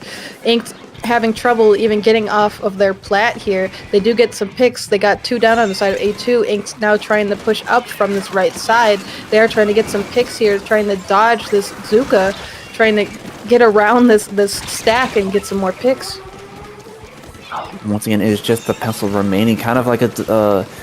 They were unsuccessful in retaking mid there. They had several members of A2 grouped up in that corner, but just weren't quite able to take them out. And they have the specials in line. They're not going to allow A2 to get much farther than that, but they're struggling just to kind of gain ground in mid, able to make something happen of their own. Exactly. Oh goodness, Inked is in a good position here. They're all together. They're getting paint on the ground. They're getting a pick. One does go down on their side, though. It looks like they're trying to not have this be a trade, but looks like one goes down on Inked. 2 are down. 3 are down on the side of Inked with this Trizuka here. Now A2 able to retake this tower. We saw the team play there. We saw the Nautilus and the the Dualies trying to take down that lone player from A2 in that corner, but then once they won the 1v1 and then they had another player come in, just they lost that kind of engagement right there, and the Zuka just completely sealed that in their favor. I was worried about Dragon Soul there, that they were gonna roll right off the map, but they, they didn't. They got that trade still. Looks like Inked is now trying to get control of tower, trying to push up here with Deceased on the enemy plat, trying to get this hold going. But it looks like they're still not pushed up very well. It looks like the A2 is able to kind of scare them off the plat. I think they were regrouping there. They wanted the pencil on that block there. They wanted the Nautilus kind of holding the tower for that checkpoint there, but it didn't quite go in their favor. They had the cooler out. They just fell down to the Zuka shots going out there. We saw the pencil go down, and they weren't able to get the checkpoint, but they're still holding on to this kind of momentum they got here. They got 2 members of A2 down, but now the shot here just going off, taking down the Cease on the Nautilus and trying to find Dragon Soul is like they are scrambling to regroup and retake their tower push. I was amazed by Kaishi over here on the side of A2. Two had gone down on their team, but they were still able to hold that right side against Inks, and Inks was not able to get the pick on them. I'm just realizing, yeah, they have those vanilla duelists, but have we seen any craps coming out from Inked? You know what? I don't think we have. Like, that is on Inkblood is such a strong player here because you can set it up on the stacks, but instead we might be seeing it here on the bats. Nope, Ink just says no. Yeah, A2 just has such a strong defense that Ink is not able to get this tower to move any farther up. That being said, though, A2 didn't push it to the next checkpoint. Like, they're just a couple points away, and it's just... Ooh. Oh, well, no, I take that back. Ink was the last one with one player remaining, and they were unsuccessful in getting those last couple points they needed. If A2 was able to get it to that second checkpoint, that could just solidify the lead a bit further. But with 30 seconds remaining and where they're positioned right now, it's going to be tough for Ink to get back in. Looks like both teams are trading a little bit back and forth. Members are going down on the side of Inked, though. That's 3 down on the side of Inked. A2 got the wipeout, able to push this plat now, able to paint up a little bit, establish their hold, probably get a few more points here. We're seeing it tick up, trying to get to the next checkpoint. We saw the bucket there. They had their strikes on hand. They just backed up there. They're waiting for the opportunity for Ink to get onto the tower. And well, I was gonna say they're gonna wait and do exactly that. Throw the strikes on the tower and call it a day. But like the Blaster just went and said, "No, I got this," and cleaned up. Yeah, I was gonna say they didn't even need the strikes at that point. They were able to just get those picks, and that's all that they needed. They're so strong offensively. They're just able to get those picks so well that they don't even need to rely on specials. No, exactly. And I felt like that game was really back and forth in the beginning. Like, Inked had some good plays starting now, but then as the game progressed, especially in the last minute, just Inked was... They were struggling. They seemed a bit staggered, and like the way that A2 was setting themselves up, like they were winning a lot more of those engagements than Inked would have liked, I think. Exactly. Well, congratulations to A2. You win this set, and good luck in the rest of the tournament. They were so good. I love watching a good team like that. So coordinated, so fearsome. Yeah, those are some excellent matches to watch. And we do have this tournament has about 6 rounds of pools, or 6 rounds of Swiss. So we're halfway through our Swiss rounds. But sadly, that does mean we are going to be transitioning commentators. So although you'll see a lot more Splatoon action, in fact, let's take a look at the bracket right now, see where everyone's standing. Oh, I feel like there's a lot more 3-0s this time. Ooh, yeah. A lot more decisive victories. A lot of decisive victories. We see Waffle there taking a 3-0 over Prospect Mira. We saw them in the first round. Ooh, yeah, just some really decisive wins here for a lot of teams. I'm just trying to scan here. I'm trying to see some of the teams that we've seen play so far, but yeah, I see Waffle. Waffle did well, I think. Yeah, I did see Waffle got the 3-0. I wonder how I'm blanking on the name. But yeah, there's a lot of C-Squirts. Let's go.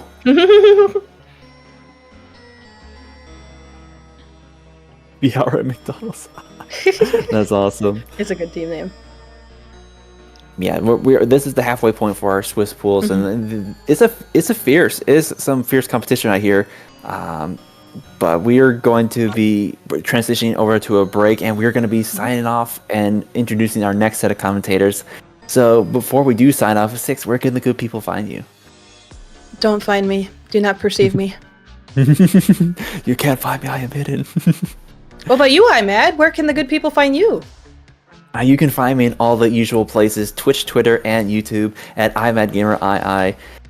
It's been fantastic getting the opportunity to commentate for Dapple Productions. I do a lot of commentating for IPL, especially for the Wednesday evenings and weekends too sometimes.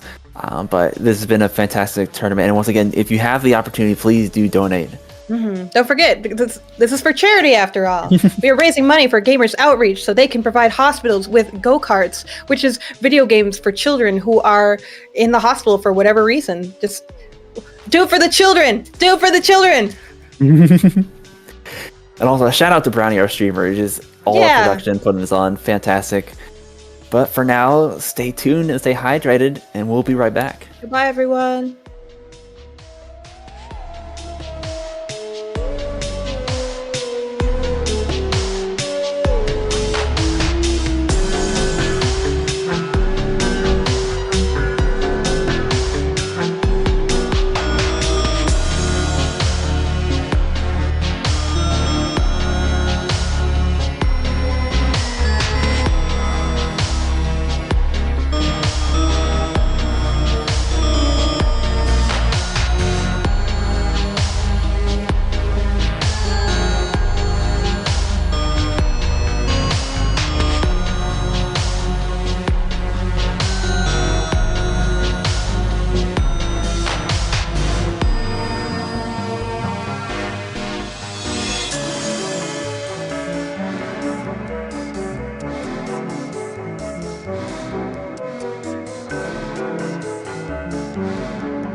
Hello, everybody, and welcome back to HP for Heroes. Some new commentators this time around. I'm, of course, NM, here joined with Genie to the side of me as we're now getting back into the HP for Heroes charity stream this tournament. Honestly, I've been very excited. I watched the video about Gamers Outreach a little bit ago, and honestly, Genie, it honestly got me a little teary-eyed just seeing what these people are doing for the community. It's beautiful. I couldn't agree more. What they have done for quite a few years now, and what they do for people, and how much it truly helps people. It's honestly amazing, and I'm so glad that they reached out to the Splatoon community and got both Dapple and IPL. Make sure to have both streams up. We're streaming all different matches. Don't just have one up, have both up. We got things going on at the same time. To unite both organizations to come together for this great event and this great organization. Yeah. Honestly, it's just really beautiful, and just anything you could do, anything you could donate, please do so. But let's get back into. I just looked at these rosters. We are getting into it. All right. And they gifted us with the set. Okay, so for context here, everybody, these two teams, that we have on our screen, these rosters are honestly. I want to say these are probably two of the best teams here. These are strong. Since Jackpot backed out of the tournament, I want to say that these two teams we will see deep into tomorrow's alpha bracket. Yeah, I'm look at these rosters. This is easily EU versus NA. I see a lot of notable players like Anger. There was Knives there on Rotzelov. Even Yoshel and Phoenix, notable EU players. Meanwhile, on Pome Panic, you got Chara, you got Zenith, you got Gauss, you got Pelu, Synapse, a lot of notable NA. And of course, there's some crisscross here and there for that, like Storm Hero on the EU, and I forgot who I was going to say. That's Pro Chara! Oh, yeah, that's Pro Chara, dude. Pro Chara! All you Chara fans out there, that is the Pro Chara. Wait, we gotta talk about this comp. Double Expo Tetra. This is... What? Double Expo Tetra. Okay, thank you. I was going to say there's no way. The range blaster, that makes sense. That's a Chara weapon. Yeah. Double, I don't think I've seen double explode ever. So okay, good. We are gonna get a little bit of a lobby reset there. So making sure we got the right rooms up. But while we are talking about that one, and now let's talk about these three maps that we will be seeing all three of, which is awesome about this day one. We get a play all three of Rainmaker Undertow, Spot Zone Tacklefish, and Clam Blitz Capital. Clam Blitz Capital? No, Crab Leg Capital Clam Blitz. Yeah. I'll get there. Yeah, no, a lot of really good maps that you even see in lands that people are using a considerable amount. I mean, Rainmaker Undertow. I feel like a lot of Rainmaker maps, like Undertow, Scorch Gorge, Humpback, they're maps that nobody will play anywhere else. But for some reason, they're just really good on Rainmaker. Yep. Yeah, Because who wants to play Scorch Gorge on tower control or zones besides me? Maybe me. Oh wow. Only on tower. Yeah, ever since we last commented, I've become a little bit of a blaster fanatic more than cooler. Just a cooler to the side now. Yeah, cooler's kind of the side, so When it got cool, you were gassing up the cooler before anybody ever even looked at it. I know. And it was document about it. I made a 7.5-page document talking about its competitive prowess, only when the game just launched, and it's funny, as it was starting to rise up, I was starting to lose my enjoyment of the special. Very, very ironic, honestly. Maybe do a paper again talking about how it's evolved since November 2022. Mm-hmm. But I might link that on Twitter later. Yes, I did do that. I got a solid. I think I got an A. That was for a college essay. I got an A for that in my class. Yeah, that's really good. So that was fire. Overall, it's we can look at these teams. Both of them coming into it, they're both 3-0. Mm-hmm. There's only Rosalolf has only dropped one of their games. They're 8-1 coming into it, and Pome Panic, they are 9-0 overall, and they play all three. So overall, that's looking good. And with how Swiss is, we have a lot of really good teams going up against each other in this round. This round, which is going to be starting right now for us, is gonna be deciding a lot of the teams that are almost solidified to be in day 2 on the alpha side, and which ones need to make sure that they don't troll in the latter half. Yeah, and now that we're getting into the real comps here, we're starting to see what both teams are coming out here. Both of them with a shot in a Zap. I've seen Zap and like Try Nouveau had it more on like these maps that more value like short range, where Chargers aren't really the best on. And as we see, there's Tents, there's Sloshers, of course, solid mid-range option. You know, Pro Chara on the range. What else? And Synapse on the 52, as I know Synapse enjoys that weapon a lot too. Oh, for sure. And just overall, we're gonna see who can break open this faster with what Zukas. We're going to see a lot of members of Rozloff going down. If Anger can get a spot here, that would be good. They run out of ink, though, before Pro Chara lands at direct. Zenith's going to run in and get Storm Hero. This should be Home Panic's a little bit of an opportunity to take it one side or the other. It's looking like a left side hit, which is normally where teams go to. And if Chara sees the X-ray that we have, they know that the side is pretty much free. Yeah, no, the sides are pretty much free here. As they're gonna be trying to go on there here with Storm Hero is just going straight for Chara. Chara's just in the corner, gonna get splatted by Storm Hero there before popping their cooler themselves. This means that Rotzloff is gonna be having a perfect time to just start pushing back up into mid. Now with this cooler, you see the sloshing, you know, they're not gonna be caring about getting picked off with their tri-strike going away. They're gonna have it on respawn as they're now starting to get in now, but Phoenix is going to go down, and it's looking like even with the cooler, Home Panic still has control of mid. Yeah, everyone's gonna have that juice. They're ready to go, ready to fight again. They're gonna be able to find one here, and there's another one going down on the side. No, never mind. They stay alive due to Anger's shield. That was a really, honestly, just good 10 shield. It allows you to live a Zuka shot, which, originally we all thought that was really bad, but then as time went on, we realized that living one singular Zuka shot is actually really impactful. Oh my goodness, 3 have gone down. There's gonna be sign-up opportunity to dunk this thing very easily. Phoenix, you can't fall here. And they do. They should open up at least a good opportunity to go uninkable, if not grading. Yep, they're going to grading as they're just mowing through the competition. These tri-strikes are going to stop this push just a little bit. Enough for Chara to fall off of the grading here as they're just trying to stall out the members of Rotzloff. The cooler coming out, going to be providing it. And Chara's just going for the backside, but going to be picked off because of that. And most of the members of Home Panic now are going to start to be getting picked off. Storm Hero's popping this cooler. The members of Rotzloff are trying to get back into mid here, but another 2 picks onto them themselves. Home Panic just coming back in immediately, even with this Zuka coming out from Anger. Chara and Pelu are trying to hunt for them, even with this 10 shield coming out. They're going in there. There's just constant scraps. Pelu going down themselves, and now Rotzloff are going back in. Chara's going down too, Genie. It's just a solid back and forth, but the real question is, can Rotzloff finally start to make a push and get into mid? No. And the Zuka is going to say no! No, that's literally you answered your own question, and you asked a question, and the answer is Zuka. If the answer is Zuka, then Zuka will 9 times out of 10 win. It is just are they pushing this direction? Let me chuck this giant hitbox, which could take out the entire team in a second, right here, right now. Yeah, and what's like more formidable about Zuka is like compared to Crab and Jet like yesteryears, Zuka just has so many more options that can fit into so many more roles. Like you see Tent, you see all the shots, you see the squeezers, and Chara. You literally just named every single Zuka weapon that is viable, and you named 3 weapons, sir. And I already know I'm forgetting like 1 or 2 too. Like that's how good Zuka is. Yeah, it's just, we see all of them because Zuka is so strong. I just wish that there was more than 7 weapons. True, yeah. I kind of you forget the Zuka page is very long because 3 of them are shot.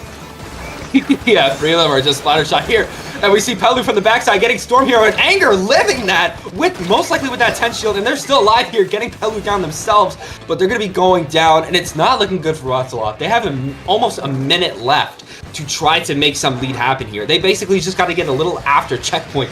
But with all them going down back and forth like this, Phoenix trying to shark in here, getting a pick on Synapse, but so many of their members keep going down, and so much of this map is just in control of Home Panic. It's not looking good for them, Genie. No, this is going to be very difficult for them to find a way out, because they need, in my opinion, they can't be going into overtime needing this push, because at any moment, the double Zukas can end it, and that would be devastating. Well, the most common way to end it. So they're gonna try and find an opportunity on this left side. They lose 2 though. Again, Zukas, they're coming through. That's all we're gonna talk about today, NM. That's literally how the flow chart is going of the current state of Splatoon 3. Do you have the Zukas online? Then you have the complete advantage. Yeah. Something I'd like to point out though right before the end is actually Home Panic has less Zukas than Rotzloff is pulling out here, a 2-to-1 ratio. So even though they have less Zukas, they're using them more, more powerfully than Rotzloff is going here. But this is their last chance to try to get something here. 2 down on the side of Home Panic. They're trying to get in. It's just this athlete alive. Zenith is running back, but this Zuka is trying to chase him down, Genie. Trying to get the pick on Zenith. They're going towards this left side, but we're here. The Tri-Strike's coming in, trying to go in their favor. But can they get the picks? The Slosher's going to be going down. Storm Hero trying to go for it, but they get picked off. Killer Whale combo with the 52 is going to secure Home Panic's first game. Wow. The Killer Whale, being able to get that, it was very, very lucky that the Killer Whale decided to move in that direction. I don't know if it was targeting the Rainmaker, because I know some of them were, but I don't know if the one that got the spot was. Because the one that was targeting the Rainmaker was moving left to right. So I think a teammate dragged that one in, unfortunately, at the end there. As we are going to see this replay of the first attempted push here. This moment here from Storm Hero, they ran out of ink, chuck a cooler down, somehow stay alive, and then go get cooler bugged. I thought that was phenomenal. Split second decision to refill the ink tank there. Splits, like, that was really good on them to just refill their ink tank. And you can see here how Pelu, they kept fighting 2v2s, both teams, honestly. But you see Chara going down here, the members of Rotzloff were able to regroup and push past the members of Home Panic. And you see this first push happening here from them. They were trying to get some points, but Pelu with that Zuka, they didn't cover all their flanks. They didn't cover everything. And while Anger was staying there for a while and it was able to take Pelu out too, it just wasn't enough. Yeah, I wish we could see this as the spectators, the number of spots that they got at the end of the game there, because I don't know, I know how many spots there were based off of just at least people were touching the 20s, if not like in the high teens, like at least 17 or 18, multiple numbers on both teams, just due to the fact that everyone was falling, and oftentimes in them we saw like 2 people alive per side. That was a very, very common occurrence just overall. As we are going to be moving over to Splat Zone's Hagglefish. Yeah, of course, Splat Zone's Haggle, I feel like it's not as prolific as other, Splat Zones, even though it was very prolific when it started. But as I'm saying that, again, we're just getting right into things. Oh yeah, not going to wait around, and that's going to be the Rapid Blaster Deco coming out of on the side of ProChar. I like that pick into the 10 Umbrella. The torpedoes plus the inkjet plus the main weapon can really do a lot of damage, and Synapse as well. Just on that 52 gal, Splash Wall against a 10 Umbrella can be really strong. The rest of the teams, very overall standard, not too uncommon to see knives on that side of the that Slosher replica. Yeah, honestly, both the 10 and the wall are going to be very useful on a map like this. I feel like it's very close quarters fighting. As you can see, Phoenix is already just going on their left side, trying to get picks, already getting that shot. But of course, both teams are having their cooler, but it's looking not too good for Home Panic at the beginning. With the Zuka trying to come in and get some picks, the Splash Wall was able to save Synapse, as Phoenix is going to go down, while Nice is trying to get that pick themselves. Going to be able to get it, and they can try to do a little bit more continuation with this triple ink strike here to get more of their members in, Genie. But as we see here, Pelu's just right behind them. Going to be getting knives too, just somehow on their backside every time. And now it is in favor of Home Panic, just rushing in there, going to be getting the paint and going to be getting a penalty for Rotzloff. Yeah, that's really good for them there. Now we've got to watch out because there's going to be a cooler on the side of Rotz. They've got a way to get in with their specials, but they've lost their tent. They should be back relatively soon with that cooler, and that's going to force Home Panic to at least have one of the members jump back out. The space is going to start being created with all this bomb pressure. We have to see both teams. They need members to stay alive through this next onslaught of specials. Here they go. 2 members are down inside of Rotzloff. Home Panic. They've lost 1, and they've also lost control of that zone. I know, they lost control, and that's not going to be good for them. But as we see, Home Panic is still holding the zone. Meanwhile, Rotzloff, they're popping the cooler. They're popping their specials here. They have a way to get in, but the Rapid Deco is going to be able to combo, and here comes the Inkjet out from ProCharge, trying to get some picks here. There goes Knives, trying to get a pick on Storm Hero or Anger, trying to stay alive. Going to be able to live, but not able to get those picks. But Anger is just going to be shot down by the main weapon itself, and that's the lean change to Home Panic as they're just trying to hold more and more. The Zuka coming out too, trying to get the picks. Genie, it is a madhouse here right now, and the members of Rotzloff, they got to find some way to get back in, and this Zuka might be the answer. Zukas!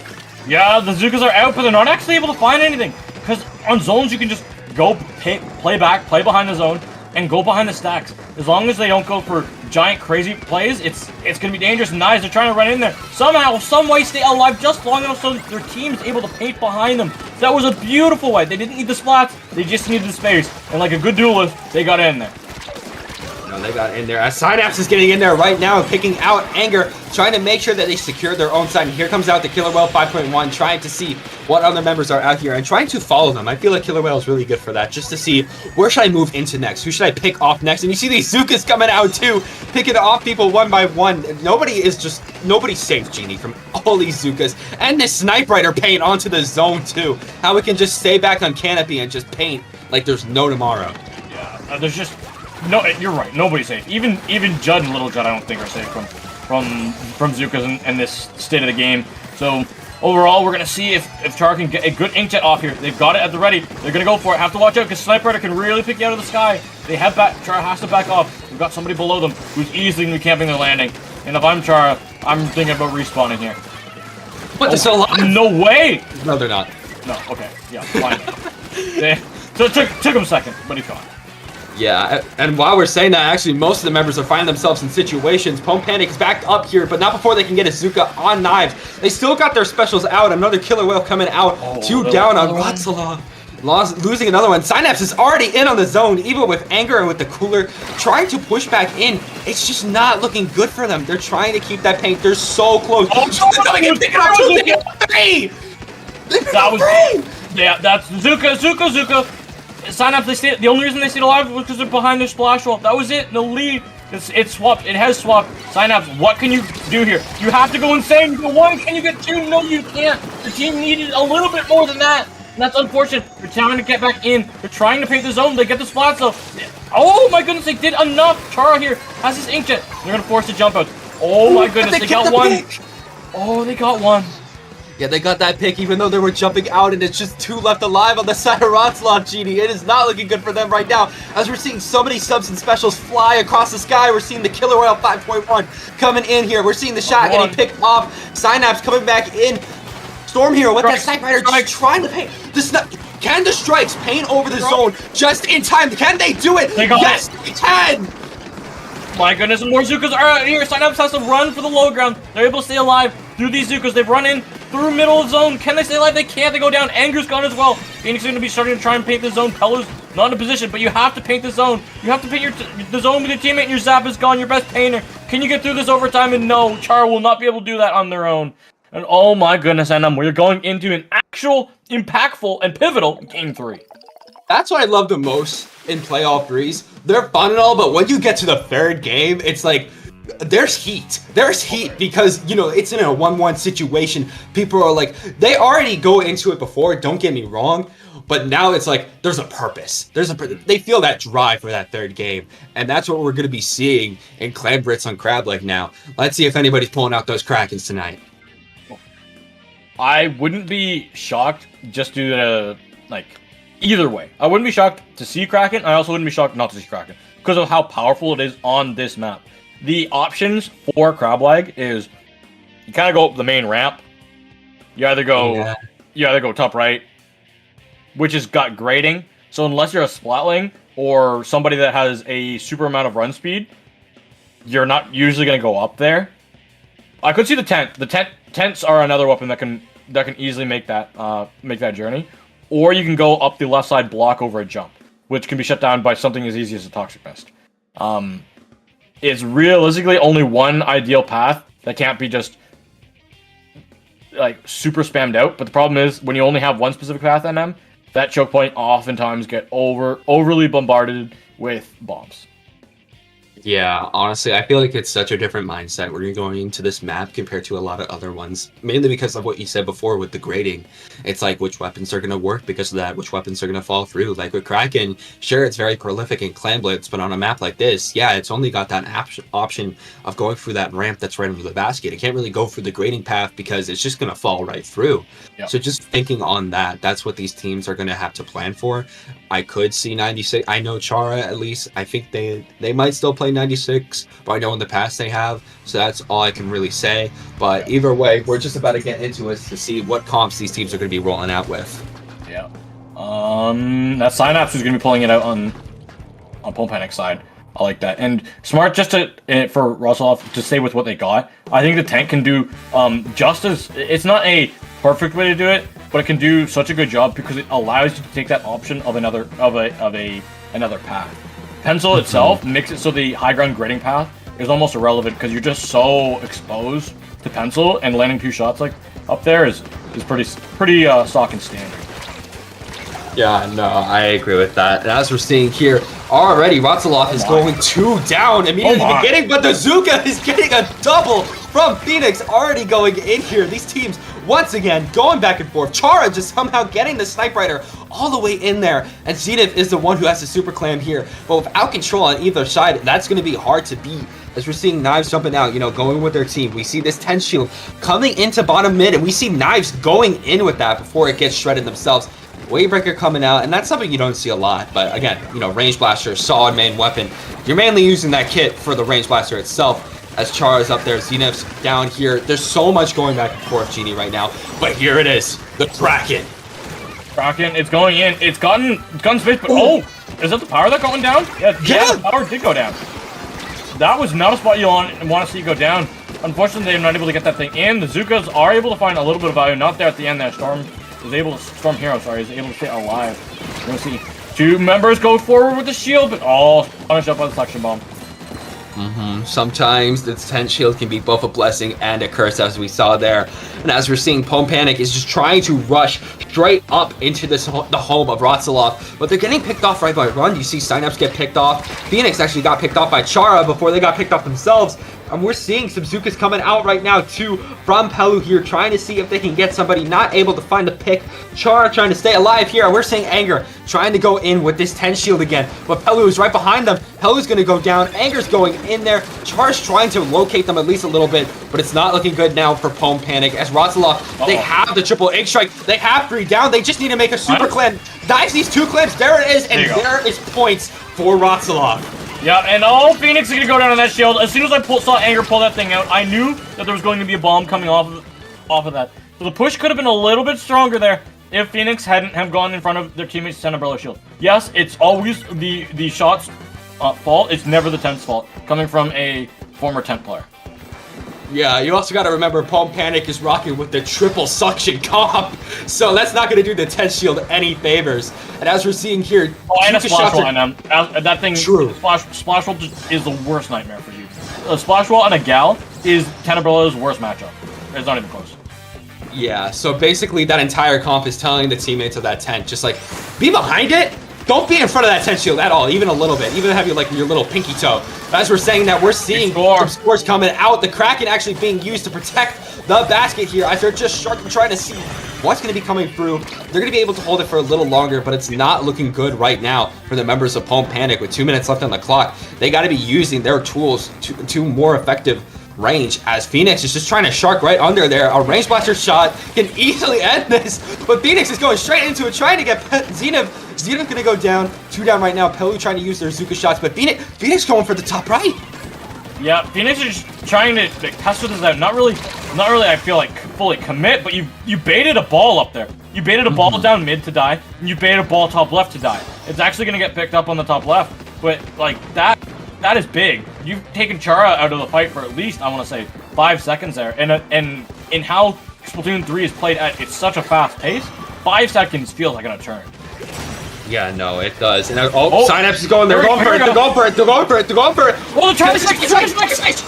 But it doesn't stop it. It doesn't stop it. Oh, it did. It did enough. It did enough. Wait. Pelu's gonna be able to try and get in there. Can they get this power in? They will. Oh, that was so good. Everything. And there's 2 power claims gonna be here ready to go. Chara has to go Super Saiyan mode. We need to see him go pro mode. Synapse is here. No ink. Low ink. Gone. One power cam in the basket. The other one falls down. Can it go in? No, Nice couldn't throw it. Anger, what do you got? What do you got? Can you grab this thing? They grab it. They can't touch it. And they can't throw it in either. My goodness. They were so close, but I think that might have actually cost them here. Yeah, no, I see what Pome Panic was trying to do, but because of that, they didn't have most, if not all, the members trying to make sure that their basket area is still safe. And we see Ratsalov coming in with 2, but as I'm saying that, they're 3 down. It's just a 10 left alive going into mid. As the members of Pome Panic are going in, this might be their shot. This might be their chance. Pro Chara playing it safe, trying to make sure they don't get picked off right now. They have the wave at the ready. The Snipe Rider, though, is watching them like a hawk. They're going in for the jump! Going in for the jump, they got the second jump! But it's just enough! It's just enough! For Rockstar! They have to defend! They have to defend! This is it! This is, what do you have, Home Panic? To defend your perfect record. Anger Shield is gone! Pelu's on this top left.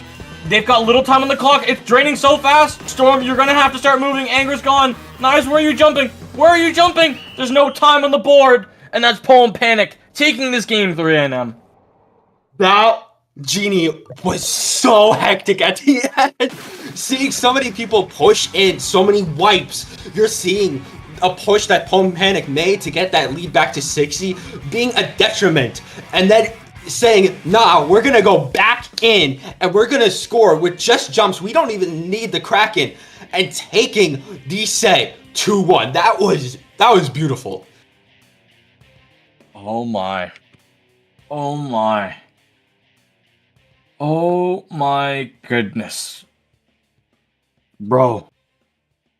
That was wild. That was And like we're just in round 4. Like, you normally with Swiss, you get strong teams that have to play each other because you have same record teams play against each other. If that's your round 4 opponent, it can only get tougher. I'm not looking forward to these latter rounds alpha brackets, bro. I feel like Swiss is gonna get somebody who deserves alpha, like one of these top teams that could probably make a deep run to make at least top 4, if not top 3. Tomorrow in alpha, that they're gonna just get shafted and they're gonna go beta. I'm calling it right now. Yeah, I'm gonna call it too, just because of, like, that's what we're seeing in round 4. But either way, crazy matches, honestly. And I can't wait to honestly what we see in round 5 and round 6. That both of us are starting off with like a match as crazy as this, and both teams just showed up to play tonight.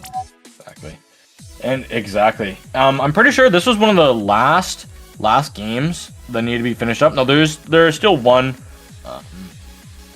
Jingle Bells and Fallen Squids. They still have their match going on, but besides that, we are mostly wrapping it up on this round 4 action.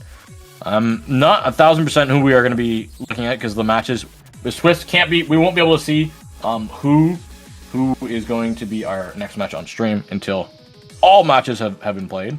But overall, we got more action. We got more action in them. Anywhere else coming? Right after this break. Don't go anywhere. More action next. Stay tuned.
Hello, everybody, and welcome back to day one of HP for Heroes. I'm Genie7, joined by NM. And NM, we're here at round 5 of our Swiss stage. I know we got some great action, and I know we got some 2-2 teams who definitely want to boost up that scoreline here to make sure that they can get into that alpha bracket for day 2. But before that, we got some things to keep up with. Yeah, of course, this is a charity event. We are raising money for charity, and even if you have just a little bit of money, make sure to donate, down below. Look at that number, bro! Yeah, look at that number. We're almost at 2K, almost at 2K right now down here. So make sure you're still donating because honestly, this is a really good cause. If you want to know what we're donating for, we're donating to Gamers Outreach to have, these go-karts for kids that are in hospitals so that they can, play games and, still feel that childlike wonder. I can tell you from experience, being a little kid in a hospital, it's scary. You don't know what's happening. You don't know how you're going to come out, and having something like that in there, honestly, I wish I had that. And that is something very beautiful that these kids are going to just love. And donating to this cause is just something that, even in just a little bit, make sure you do, because you can make a kid's life just change. I honestly, I agree. I agree, man. It is an amazing thing, and I've been there. I've been there with you when those having the fun things to do to pass the days, or it helps. It helps. Bro. Yeah. Bro, some legendary Mario Kart games went down. Some absolutely legendary Mario Kart games. Oh yeah, for sure. These kids, they'll have the elite stuff. Oh yeah. Here we are. Tower Control Macomart. Oof. I'm ready. Ooh, we got another range blaster, some more range blaster gameplay, and a dynamo. Hey yo, is this Splatoon 1? Ooh, Dynamo. Interesting. We're also seeing the Tri Nouveau on the other side here. Honestly, I feel like both of these teams are using these more AoE cooler weapons because of a map that, Mako Mart is. It's more like short range AoE friendly. And I know from Frutella, they love to play Dynamo here, that Dynamo player. And as I'm saying that, Technicolor is already 2 down, even with the double shot gameplay. It's not going too well for them, as we're already seeing a bubble come out onto the tower, trying to shred that first checkpoint. We're seeing Zukas fly from both sides. The Dynamo going down already, Genie, as it's just the shot and the Zekofin left alive here. And honestly, Zekofin too, very interesting to see. Backline diversity has been pretty much shot ever since Snipe Rider has become a thing. So seeing another Charger is interesting. It's the UC ballpoint from time to time, like on rare occasions. You'll see the new E-Leader and you see Zedfar. That's it. That's literally our backline. That's it. Besides that, it's 90% pencil. So I'm not overly shocked because this is definitely the next best Charger in the game. I think it's also overall just the next best backline other than pencil. And when you can hit some shots like that, it's pretty good. The range launcher couldn't get out in time. Yeah, no. Big Fat Sea Cows are already pushing their lead down to the 50s. That snipe was insane, but that Zuka was even more. Getting 2 down, and it's 2 left alive. But the bubble is going to be going. But the bombs are flying, picking off their members too. It's just a Junior left alive. They're trying to stay alive, but they're going to be going down to Technicolor as they're still pushing back in, trying to get back in the middle and trying to get some paint on the ground here. Seeing this range blaster come back into the Zukas, flying once again from the side of Technicolor Genie as the Cooler's going out on Big Fat Sea Cows on that right side, getting bombed, just trying to reach it too. Bro. It's not looking good. This might be a pushback from Technicolor. Yeah, Technicolor, they need this right here, right now, because they want to get through that first checkpoint. As long as the sooner you get through this first checkpoint, the sooner you can get to that second. And the second is where the game is won and lost. We see good positioning from the range blaster, force the dynamo back. We're gonna see those tri-strikes come in here, and what can that do? What can that shut down? That goes to Charger. That's not good. The Zuka's out. This needs to find a lot of value, or the Sea Cows, they're gonna be in deep, deep trouble. They at least have found 2 here on them. With that tower, it's still moving. It's not gonna be moving anymore. It's Nope, not gonna be moving anymore. That's how you stop it. Get a wipeout. Yeah, really solid wipeout coming out from them, and Technicolor is still going down again and again right now as this Dynamo is pretty much camping that left side drop here with the shot. They have Cooler at the active too, so any pick will still keep them alive, at least in a way with their special, as they're just trying to stay alive here. We're seeing the Zukas coming out. Rox is going to be going down, but same thing with that Dynamo there, as Zach is trying to back up, trying to get the pick on Sweetie there, but going to be going down themselves. This might be a pushback right now. We're seeing Tomato pop their Cooler. We're seeing the members of Technicolor. They're coming back again. And of course, the range. Really solid weapon on this map for just seeding out these different ledges. Of course, it has really solid AoE and a really solid mid-lane right now. Even though it has not the best kit, it's such a good main weapon for its role that you see so many people play it, and why it's just so good on a map like this too. And of course, on tower control, it's a blaster. Oh yeah, for sure. This is tower control and blaster, especially range blaster with it having one of the larger explosion radiuses of the blaster class. It's really nice to get that just strong, like, half health off that tower immediately. And oh my goodness, 2 just go down. Yeah, no, 2 already go. 3 going down. It's just Tomato left alive here, trying to stay alive because most of the members on Big Fat Sea Cows do have a little bit more range than a Tri Nouveau. So that's not really going to be a good matchup for them. And Zach was able to keep on to their Zuka. Getting that a whole bunch of multi-kills there without having to use a Zuka is really good, because you'll have that for this fight. They have shot 2 of the shots. Can they find anything with the 3rd? No. And that's going to be a counter wipeout. I can't help to think, but just the positioning there from the Sea Cows was a little bit sporadic. Ooh, and the Zekofin already going down to another Zuka before they could even leave their spawn. Same thing with the Dynamo. These Zukas from Technicolor right now are really coming in clutch as they're trying to make their push back to try to get that lead as they're really close. You can see Tomato riding the tower, using the Tacticooler as a shield of sorts, trying to make sure they stay alive. And Genie, they're getting really, really close right now, but they gotta keep their life. Zuka's coming out. But here comes from the right. Zach is one, Zach is another one, but they can't get the lead. Time. Just a range, and oh my goodness! At least I saw the top. Oh no! Broke past it with a jump in NM. The jump breaks the checkpoint, which honestly is insane. It's not going to be as insane as it would have been a minute ago, but that's still a checkpoint that you have to fully get through on the side of the Sea Cows in 10 seconds. Yeah, no, in 10 seconds with overtime, with your shot down to the Zuka, it's not going to be good. Everybody's coming from this bottom left, but going down on this bottom left too. Tri-strikes are going to be trying to hold this. How did they started moving backwards? It started moving backwards because the shot was the last one on the side of Technicolor. Their shot was the last one alive on the tower. They went down to tri-strikes. The Charger went down to the shot, and that was how the trade was, which meant that the last team that touched it was Technicolor. They were the last team that had control of tower, which means that the Sea Cows had to touch it, and they couldn't get there because no one was close enough. It was just the shot that was jumping back in. I saw that brief moment where I thought it was gonna be where you were gonna have that stalled moment there, NM with a tower, but no, it started moving in favor of Technicolor in the last second, and then that was all we wrote.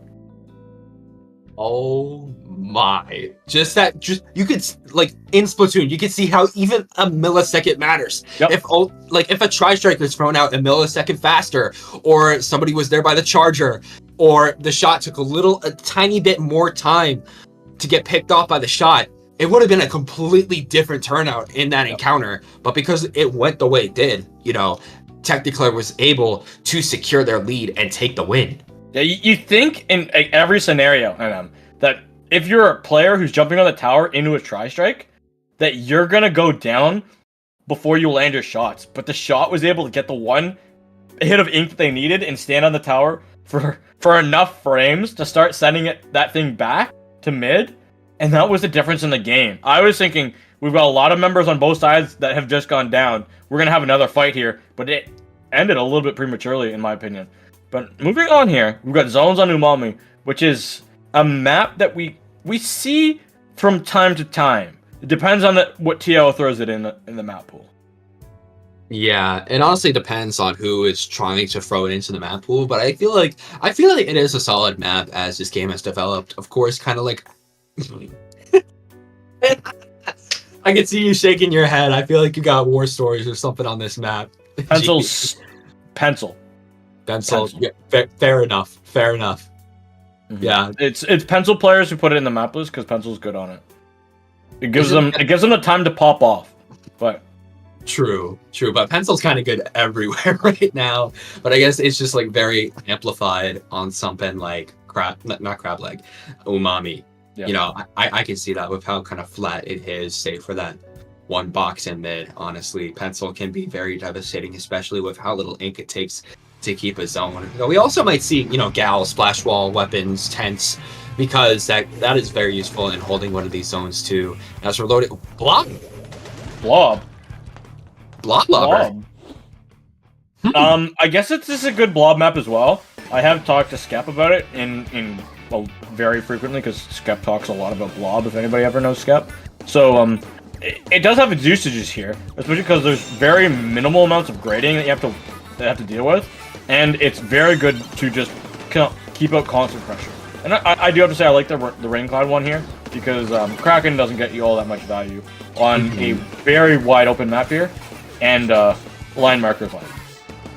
Yeah, but as we're saying that, look how far Big Seacows is already into the spawn of Technicolor, getting picks one by one, Genie. It is not looking too good, and you're seeing that Wiper already going with that stamp. Good. Getting a trade right in their spawn. Yep, and there goes 2 more to Zuka. They had spawn armor, by the way. I just hope you know that they had spawn armor when they got shot by that Zuka. And this is a problem where you can see on this map, the pencil is all set up here. Unfortunately, the Sea Cows, they're actually going to back off here. I thought they could stay up there with at least their bubbler. They're able to get they're able to get a splat, but they lose a member in the process. You're going to see the junior try and stay alive here in the front line. And this is final fight territory. We've only really had one fight. Yeah, no, this is literally everybody's scrapping right now because the members of Technicolor got to get to the zone, and they're starting to get it in their color, and they're starting to get the picks. You can see on the Wiper here, and Zach is kind of running for their money, but they're able to get the pick, but not before the zone is going to be going back to Technicolor, but they're already in a tough spot again with only one of them, Jacob, being left alive, trying to fight with this Wiper, but trying to back up to make sure they preserve their life. And you're seeing the Zuka coming out here, getting the picks too. Tomato just left trying to paint, trying to see if they can get more paint onto it. It's a really solid, like as you were saying before, I can see how it's solid on a map mode like this, especially, the vanilla variant. But we're seeing this Wiper throwing that stamp, not getting the picks, but you're seeing they're just continuing to hold. Choke. You just see the junior pop a bubble. You have all these sniper rider shots that are just coming in through choke point. It's so hard. The Raincloud's able to at least help them break through it. But now you've got to watch out for a Wiper who's coming through your side. Gets 1. Can they get 2? No, 2v2 scenario here, and it's going to be tight. Because if you're Technicolor, you really need to get in here. Sea Cows, they have still control of this high ground, and oh my goodness, 2 splats found by this Wiper. My goodness. The Sea Cows, they are just, honestly, rolling this game, too. Yeah, no, they are just completely going in. Technicolor will have the zone for a second, maybe, and then Big Fat Sea Cows will just ram right through it and get it and take the zone back. And we're seeing all the specials from Big Fat Sea Cows coming back. You're seeing the stamp getting a pick on 1, getting a pick on 2 with that throw! Ooh, I love that. Yeah, no, that was beautiful. But right now, Genie, they're just rubbing it in the face of Technicolor. With these few penalty points left, it's not looking good. No, they have to go in here now. It's going to be tight. Can they find anything with these 2 Zukas? You need value, and they've lost 2. And this is a game. This game is over. This round is going to have an actual, again, meaningful game number 3. My goodness. Back-to-back meaningful game 3s, NM? I love that. Oh yeah, no, me too. Because you can see it in the gameplay when you ever get to that point that the teams like they wake up, they get in there, they make sure that they're not leaving anything behind. I love to see those, and I'm happy that we're seeing one again right after that hectic one we saw on a Clamblitz Crab Leg just a moment ago. But this time we're gonna be seeing it on a map like Rainmaker Museum. Oh, if we have the same pace that we've had in the first 2 matches, I'm a little bit worried here on them because both teams have come out with rocking starts. So I'm a little bit worried because Rainmaker is probably the only mode that if you get off to an extreme start, the game can be over like instantaneously. Oh yeah. The checkpoint is like there's only one checkpoint path. It's literally if you can make the jump on spinner, it's right there, and it's just a mad dash towards the checkpoint. And if you have enough special coordination, enough pigs, you can just easily knock that thing out. Yep. If you have a Zuka, the game could be over instantaneously after the first checkpoint. That's how strong it can be. You can even get away with maybe if a team has like a crab tank or maybe some insane bombs, but like realistically, it just comes down to Zuka because Zuka has the power and capability to shred through ink armor, the spawn armor, which not many weapons and not many things in Splatoon can do, which is I don't know. Is it an oversight? I don't think it is. It might be. It might not be. Honestly, with these Splatoon devs at this point, I don't know. I don't know. I really. Apparently, we're getting new bow and new a new bow and a new Splatana. But like, we've got 1 season left, bro. The copium is here.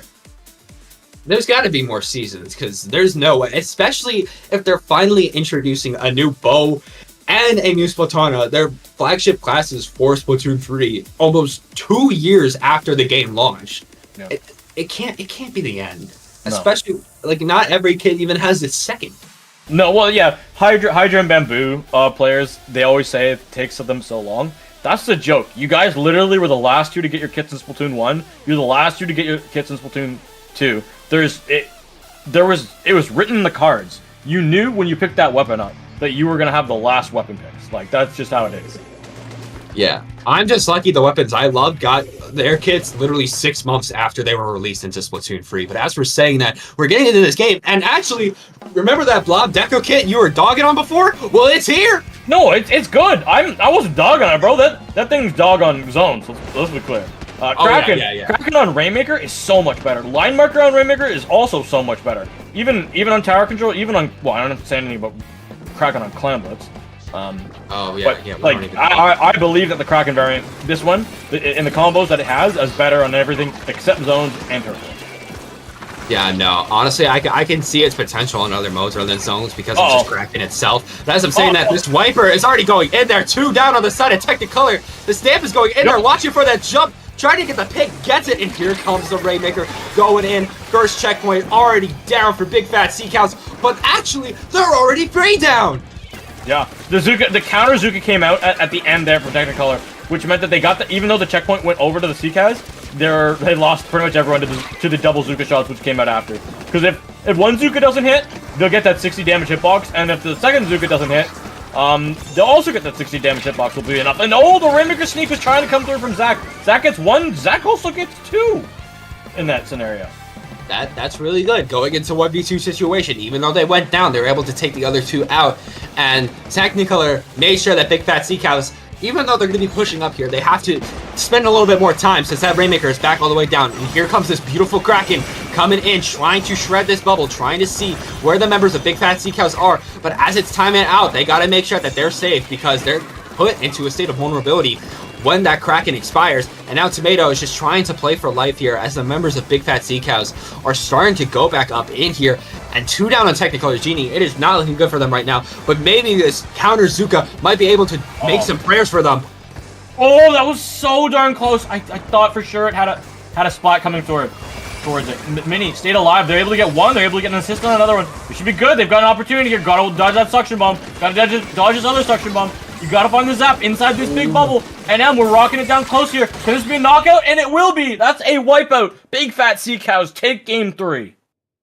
Literally, Genie, what we said right before we got into this map mode. If somebody can get a push, they will go all the way to the end. And that is literally what we saw Big Fat Sea Cows do. It took a little bit of a second, but once they got it, they just kept dodging suction bombs, getting picks, using the bubble right at the end there, and got a wipeout right before the game was out.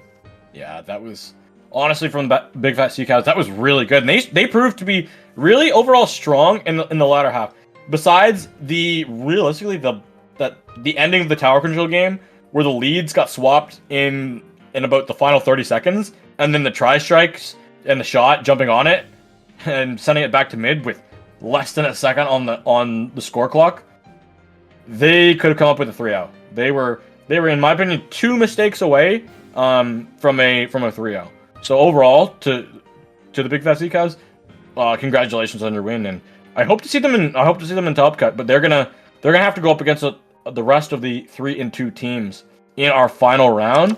And the difference between being 3-3 and 4-2 for your alpha bracket stage is a lot. A lot.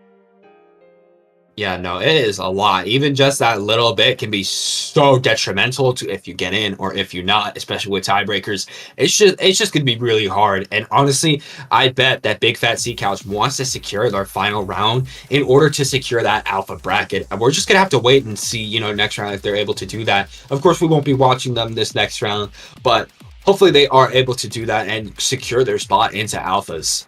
Yep. But with that, we are going to take a little bit of a break. Don't forget to donate. When we come back from break, I would like to see us cross the 2,000 marker. Going into that final and the final round. And that's like, when it comes, this is for all the marbles. Who wants to make alpha? Who wants to make bravo? This is it. Next round. Why would you miss it? This decides everything. Don't go anywhere. We'll be right back.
Hello, everybody, and welcome back. The final Swift round we have here for HP for Heroes tonight. I am NM, of course, joined by Genie here.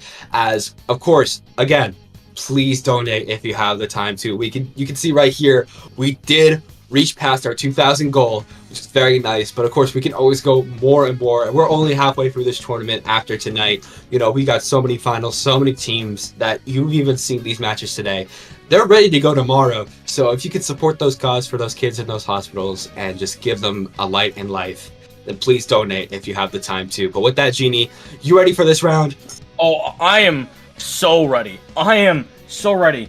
These two teams, Blaze and Alliance Moon, they are both sitting with a 3 wins, 2 losses scoreline. And for how Swiss kind of rounds out in tiebreakers, it can get all complicated and all messy. And I don't have enough calculators to break it all down with all 60 teams that are here today. The easier way to put it is a 4 wins, 2 losses helps you more than a 3 wins, 3 losses scoreline.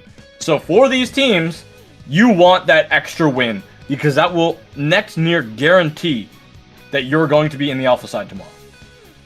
Yeah, basically for anyone in the audience who doesn't know, you definitely want more points if you want to reach that alpha bracket. So this match is deciding who goes into what bracket for these teams because they've been so even during this entire tournament. Now we're starting out here, Clanblitz, Scorch. We're seeing these comps. We're seeing the Vanilla Blaster, which of course a really solid weapon for those short range. We're also seeing some T-Tech coming out here too. Yeah, no surprise. Oh yeah, T-Tech. That is surprising. Yeah, I forgot those weapon. I keep thinking about I guess I can't say what weapon it is yet, just in case people haven't seen it because of spoiler side order reasoning. But if you know it, you know it. That's the one I've seen. Yeah, no, that's the one I've seen too. That's actually how I found out commentating that it was in the game. Oh no way, he got spoiled that way. yeah, I got spoiled that way. I was like, wait, that's in the game? Yeah, no, that was insane. That literally spoiled it. But either way, we're already seeing Alliance Moon having the crab tank at the ready, and they're almost ready to score. They just need one more clam from this Stamper, and they can easily just score the basket here. There it is. They have tactical, so they're going to be coming back with that crab tank at the ready. Oh. But not with the teammates at the ready, as they're going to be going down from Yendo, even if they're getting one more clam in. That's already controlled, going back to Blaze. And with most of the members of Alliance Moon down, they're just going back in. This crab tank being used by Ace just to make sure that nobody's going too far into their area. No, and the Zuka popped out. That's going to get 2 spots, big spots down there. Now we're having another Zuka coming out. There's no way you get 2 in this.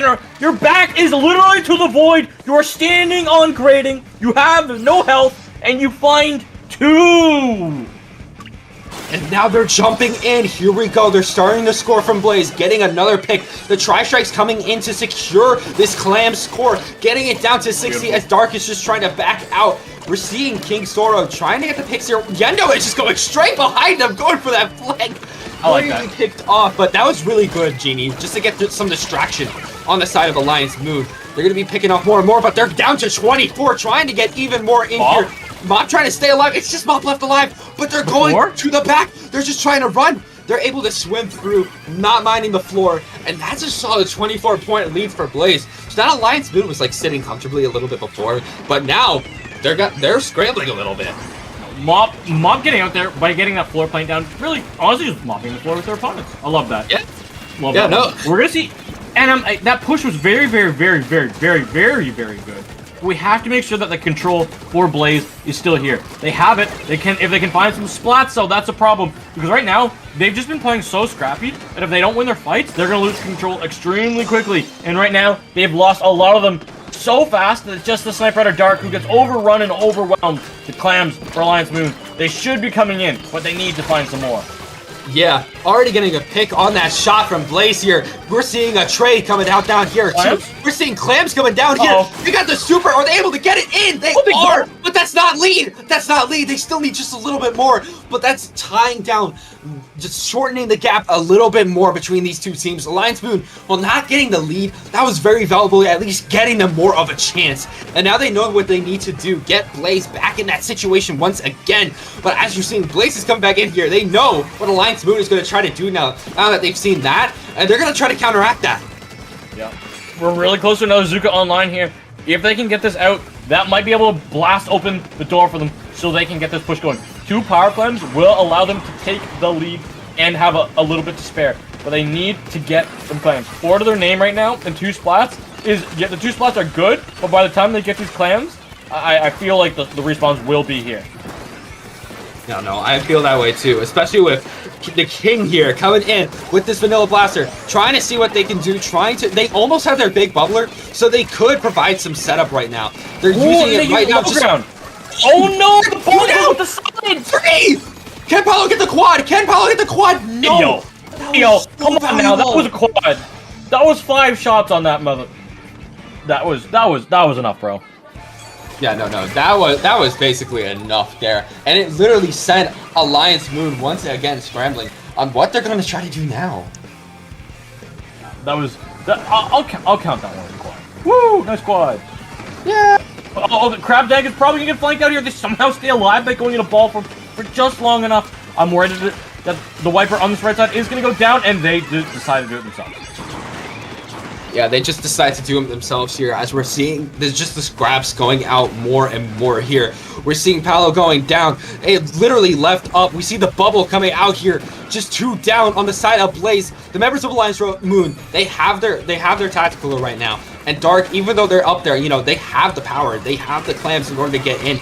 And they're almost up with 2 super clams here. They have almost enough towards that. But here comes the tactical out for Blaze. And 3 down on Alliance Moon. It's just the sword left alive, and they're going to be going There's a down. jump. There's a jump.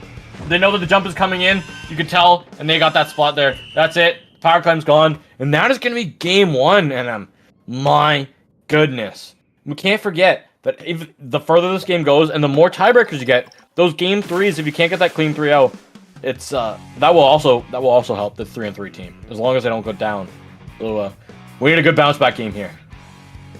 Yeah, no, that was honestly really good. You saw there, even with that start that, you know, Blaze had, where Alliance Moon was getting a little in there, you saw Blaze coming back and even shutting down that push that Alliance Moon was able to getting it almost literally to lead. That was really good coming out from Blaze and showing that they're coming here to play. They know the stakes that are in this 3-2 setting, and they're like, we're going 4-2. We're going to Alpha, and there's nothing you can do to stop us. We're booking our own ticket. We're not preying on Swiss RNG. We are booking our own ticket. We are grabbing it from the ticket box, and we're giving it to the conductor. We want that train to Alpha. No, they're trying to secure it as much as they can. They're willing to sleep outside for that ticket. You feel me? They're doing whatever it takes. You know, the early mornings, the late nights. Did they have more midnight releases still around you, or did they get rid of those? I'm gonna be honest. They definitely got rid of those, save for like a few like big games, I think. But I live in an area where I wouldn't be surprised if they're just completely gone, which is sad. I remember when the Switch came out, they were discussing a midnight release, and then they said no, because it would be too dangerous. I'm like, huh? What, the moose are gonna get you? And that was pretty much what people said. It was the moose. They were worried about the moose getting us Canadians. That's crazy, because we had a midnight launch for the Switch, and I was like in New York, you know, you got a lot more to be worried about than moose in there, and they were like, yeah, the midnight launch, we're good. So yeah, we instead they opened the store 2 hours earlier. It's also because the truck didn't bring the Switches. Oh yeah, that might be another reason. Yeah, that was the moose. You know, moose on the road. The moose did it another way. Yeah, moose on the loose, eh? But yeah, we are going into this zone's Robo Ramen game. Shout out to ramen. I'm gonna have to have ramen now that I think about it. Yeah, I didn't have ramen yesterday, but I had some pho. It was really nice, the pho. But either way, we're getting into it. We're seeing heavy edit. Again, those short range maps, a little more short range, the heavy edit coming out, going to be very useful in painting these zones. And we're also, noticeably, that 52 has got opening gambit. Opening gambit is so strong right now on certain weapons. You have to have an ego though. If you go down, and you have to win your first fight, which they have done so easily. And as long as they can keep stacking up those assists and those splats, they will just continuously have that opening gambit. I believe it stacks past when you die now as well, which is why you can almost have an entire game where you just constantly have it and keep racking up the kills. You're just so mobile. It's insane. Yeah, no, it is insane. Just they are completely in Alliance Moon spawn, getting as many picks as possible, already halfway through these points. But we're seeing the Stamper Nouveau pulling out with the Crab Tank, trying to see if they can get something here, but not before. Oh my. 2 go down. It's just 2 left alive on Blaze here as they're just packing up.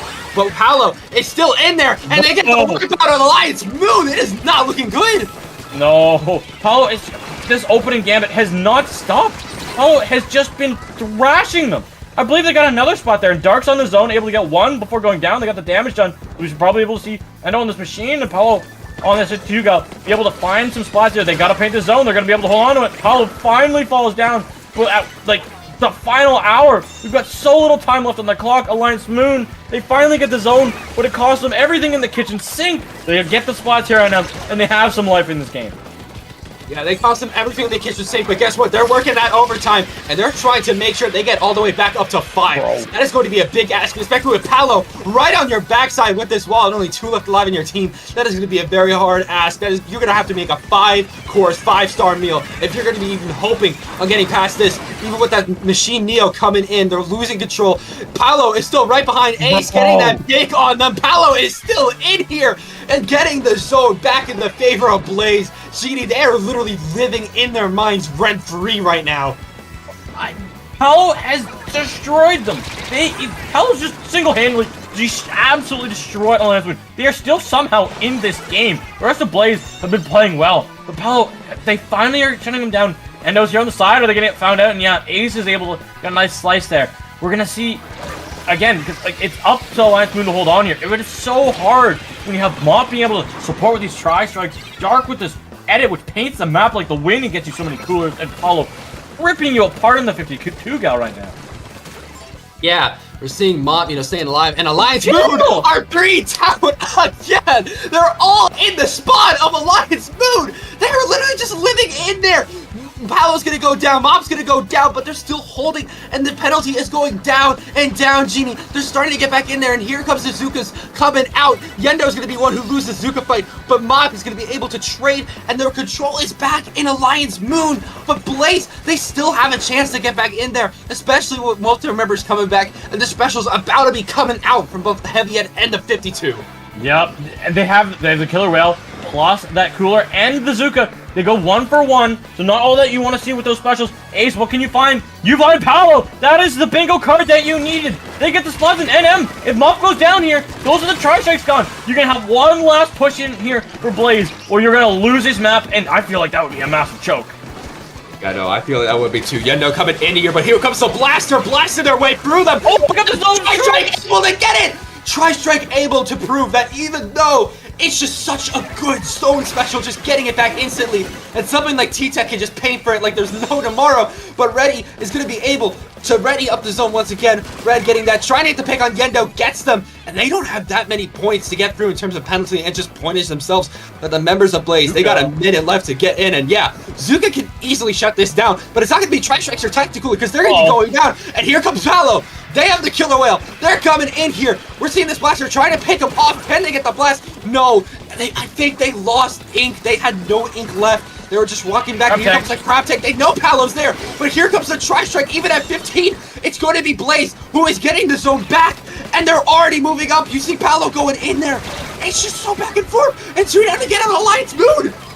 Bro, Dark's gonna run in here. They've got this Cooler. You cannot fall here if you're Dark. Red's gonna try and find some space, but they're gonna back up. I think they need to play safe. They need to stay alive. If they can't, that's gonna be devastating. 20 seconds left on the clock here for Alliance Moon. They need this game. They need this game to stay alive, to have a really good chance to stay in here. They're going to try and go forward. Blaze, they're getting the splats that they need. They're gonna try and hold Alliance Moon out of the zone. Red's trying in here with the rest of the team. The Killer Whale's out in NM. That's gonna be game.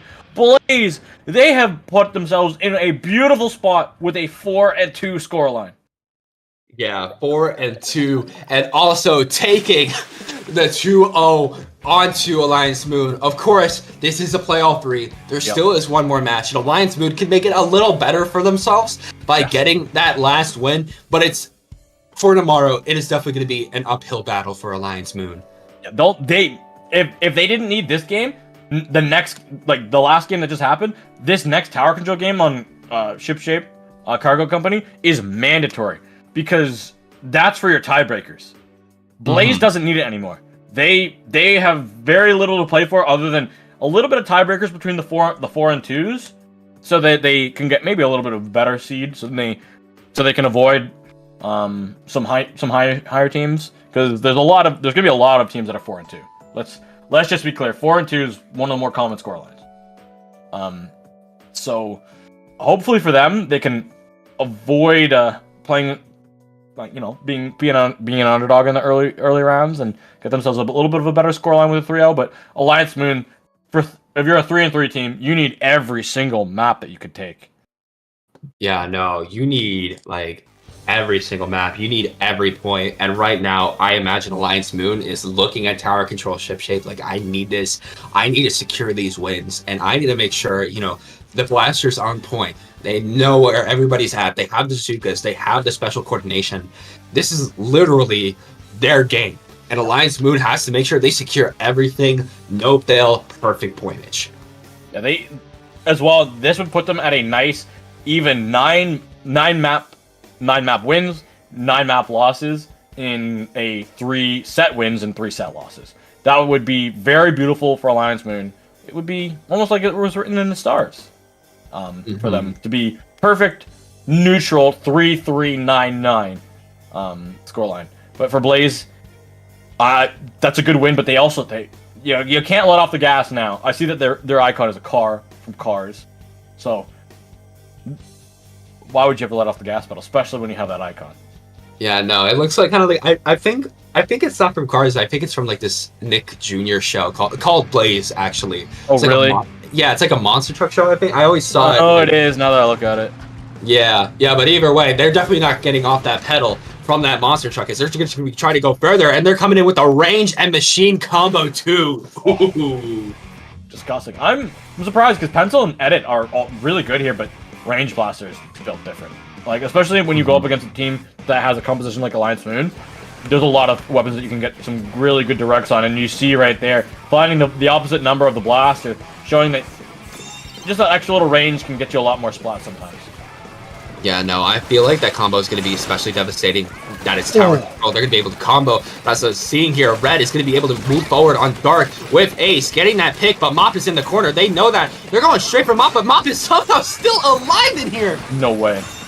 No, they're going down now, but it's going to be Ace who's about to go down in a second. No, I'm going to be incorrect, as Dark is staying alive, trying to get the pick, going to be able to get it on Ace finally, but Alliance Move is already getting to that first checkpoint and shredding it down too. They're doing I like the bubble in front of the tower. You give your bubble more HP if it's not on tower. It's half health on the tower, and it's normal health not on the tower. So I really like to see that. So yeah, it's a smart move so you can keep it up longer, even though it did get shredded. And the second checkpoint, it is so impactful, in my opinion, the most impactful of our competitive tower control maps in Splatoon 3. That second checkpoint on this map, because if you can get past that, you are home free and you are golden.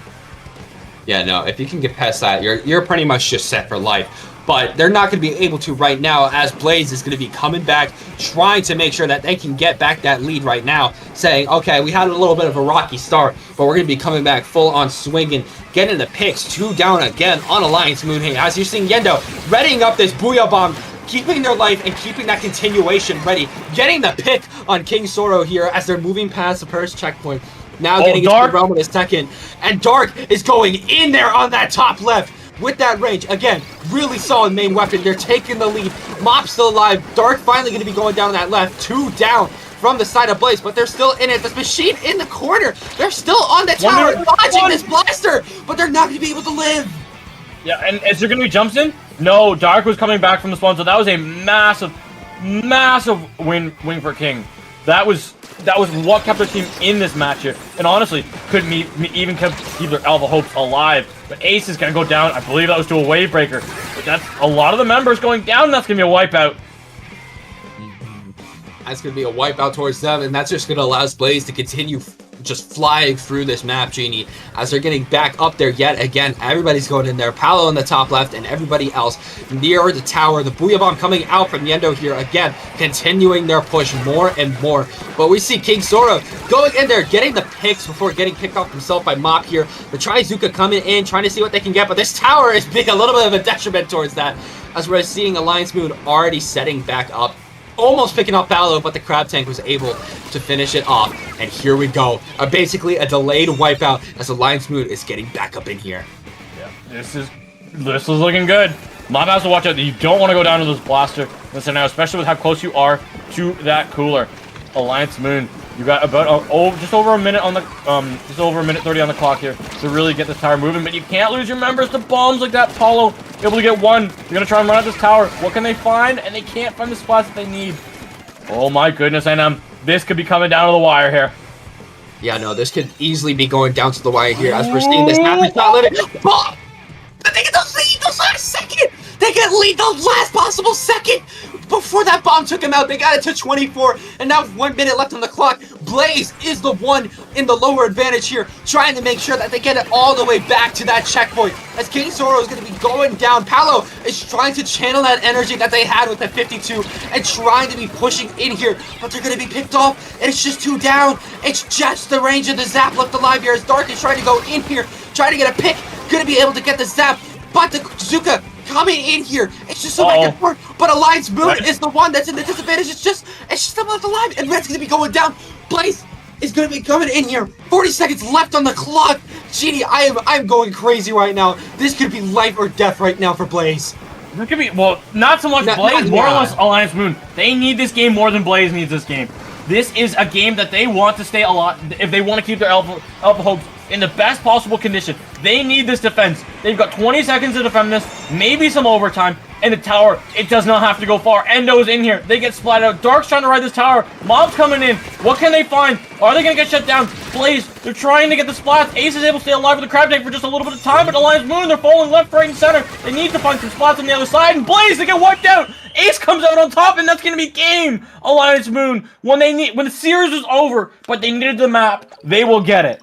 Oh my goodness.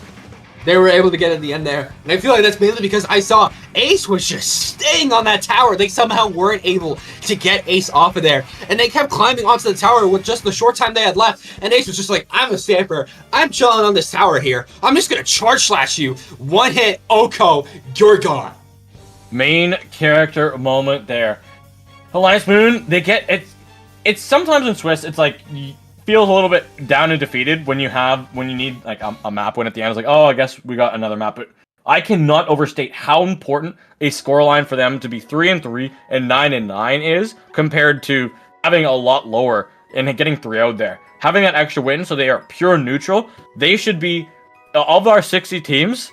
If Swiss is done its Swiss scoring, they should be team 30 on the day. Realistically, if it comes down to it, which could put them easily on the bubble for our alpha. I don't know what our split is. I don't know if we're having a 32 team format for alpha, which would probably make sense. But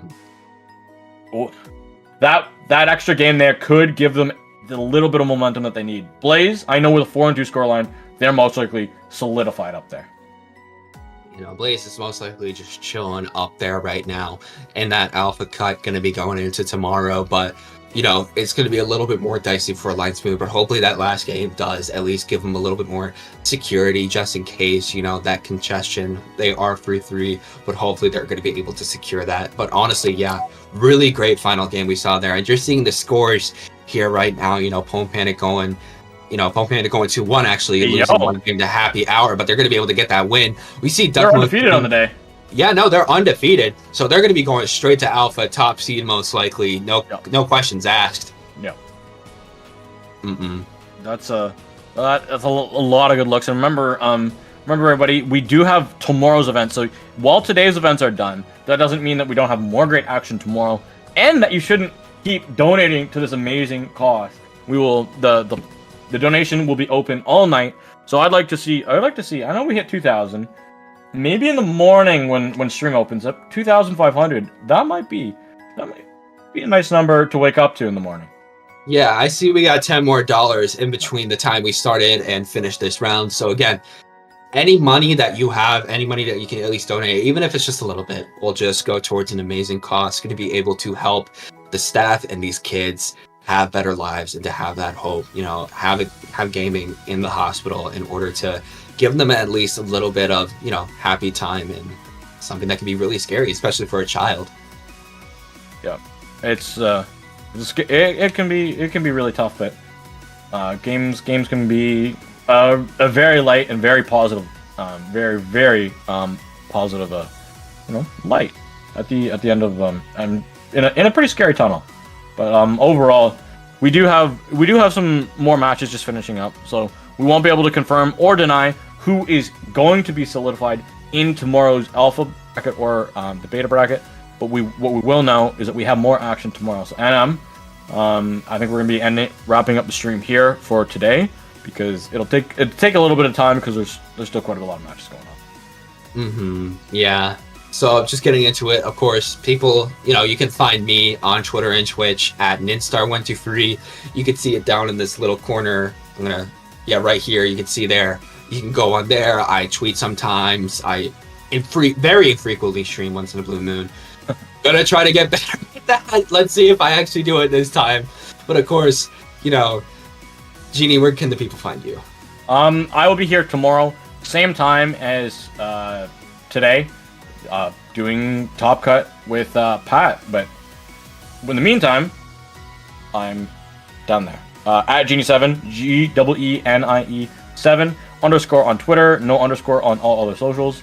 I am currently not streaming because I'm going student crazy. But when that's done, I plan to be doing a lot more.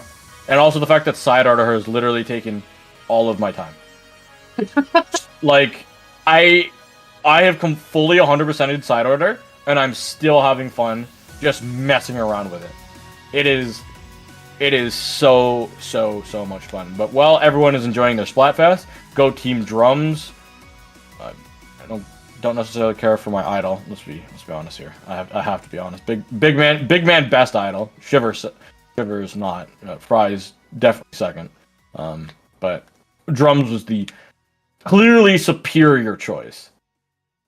You know, I feel you on that. I pick guitar myself, but at this point, I pick Splatfest more just to play with friends than really the subject matter itself. Yep. But while we are wrapping up the day, we are going to be sending a raid over to one of Alice's favorite streamers because everybody on the Splatoon side is wrapping it up. And if you want to go watch some Splatfest, people, Splatoon 3 categories there for you. But with that, we'll be here, same place, same time, tomorrow for our alpha bracket showing. With that, NM, thank you for joining us, and we'll see you here on Dapple Productions tomorrow. For now, enjoy Final Fantasy. Yes. Yeah, Final Fantasy 14. You all have a good one. Bye.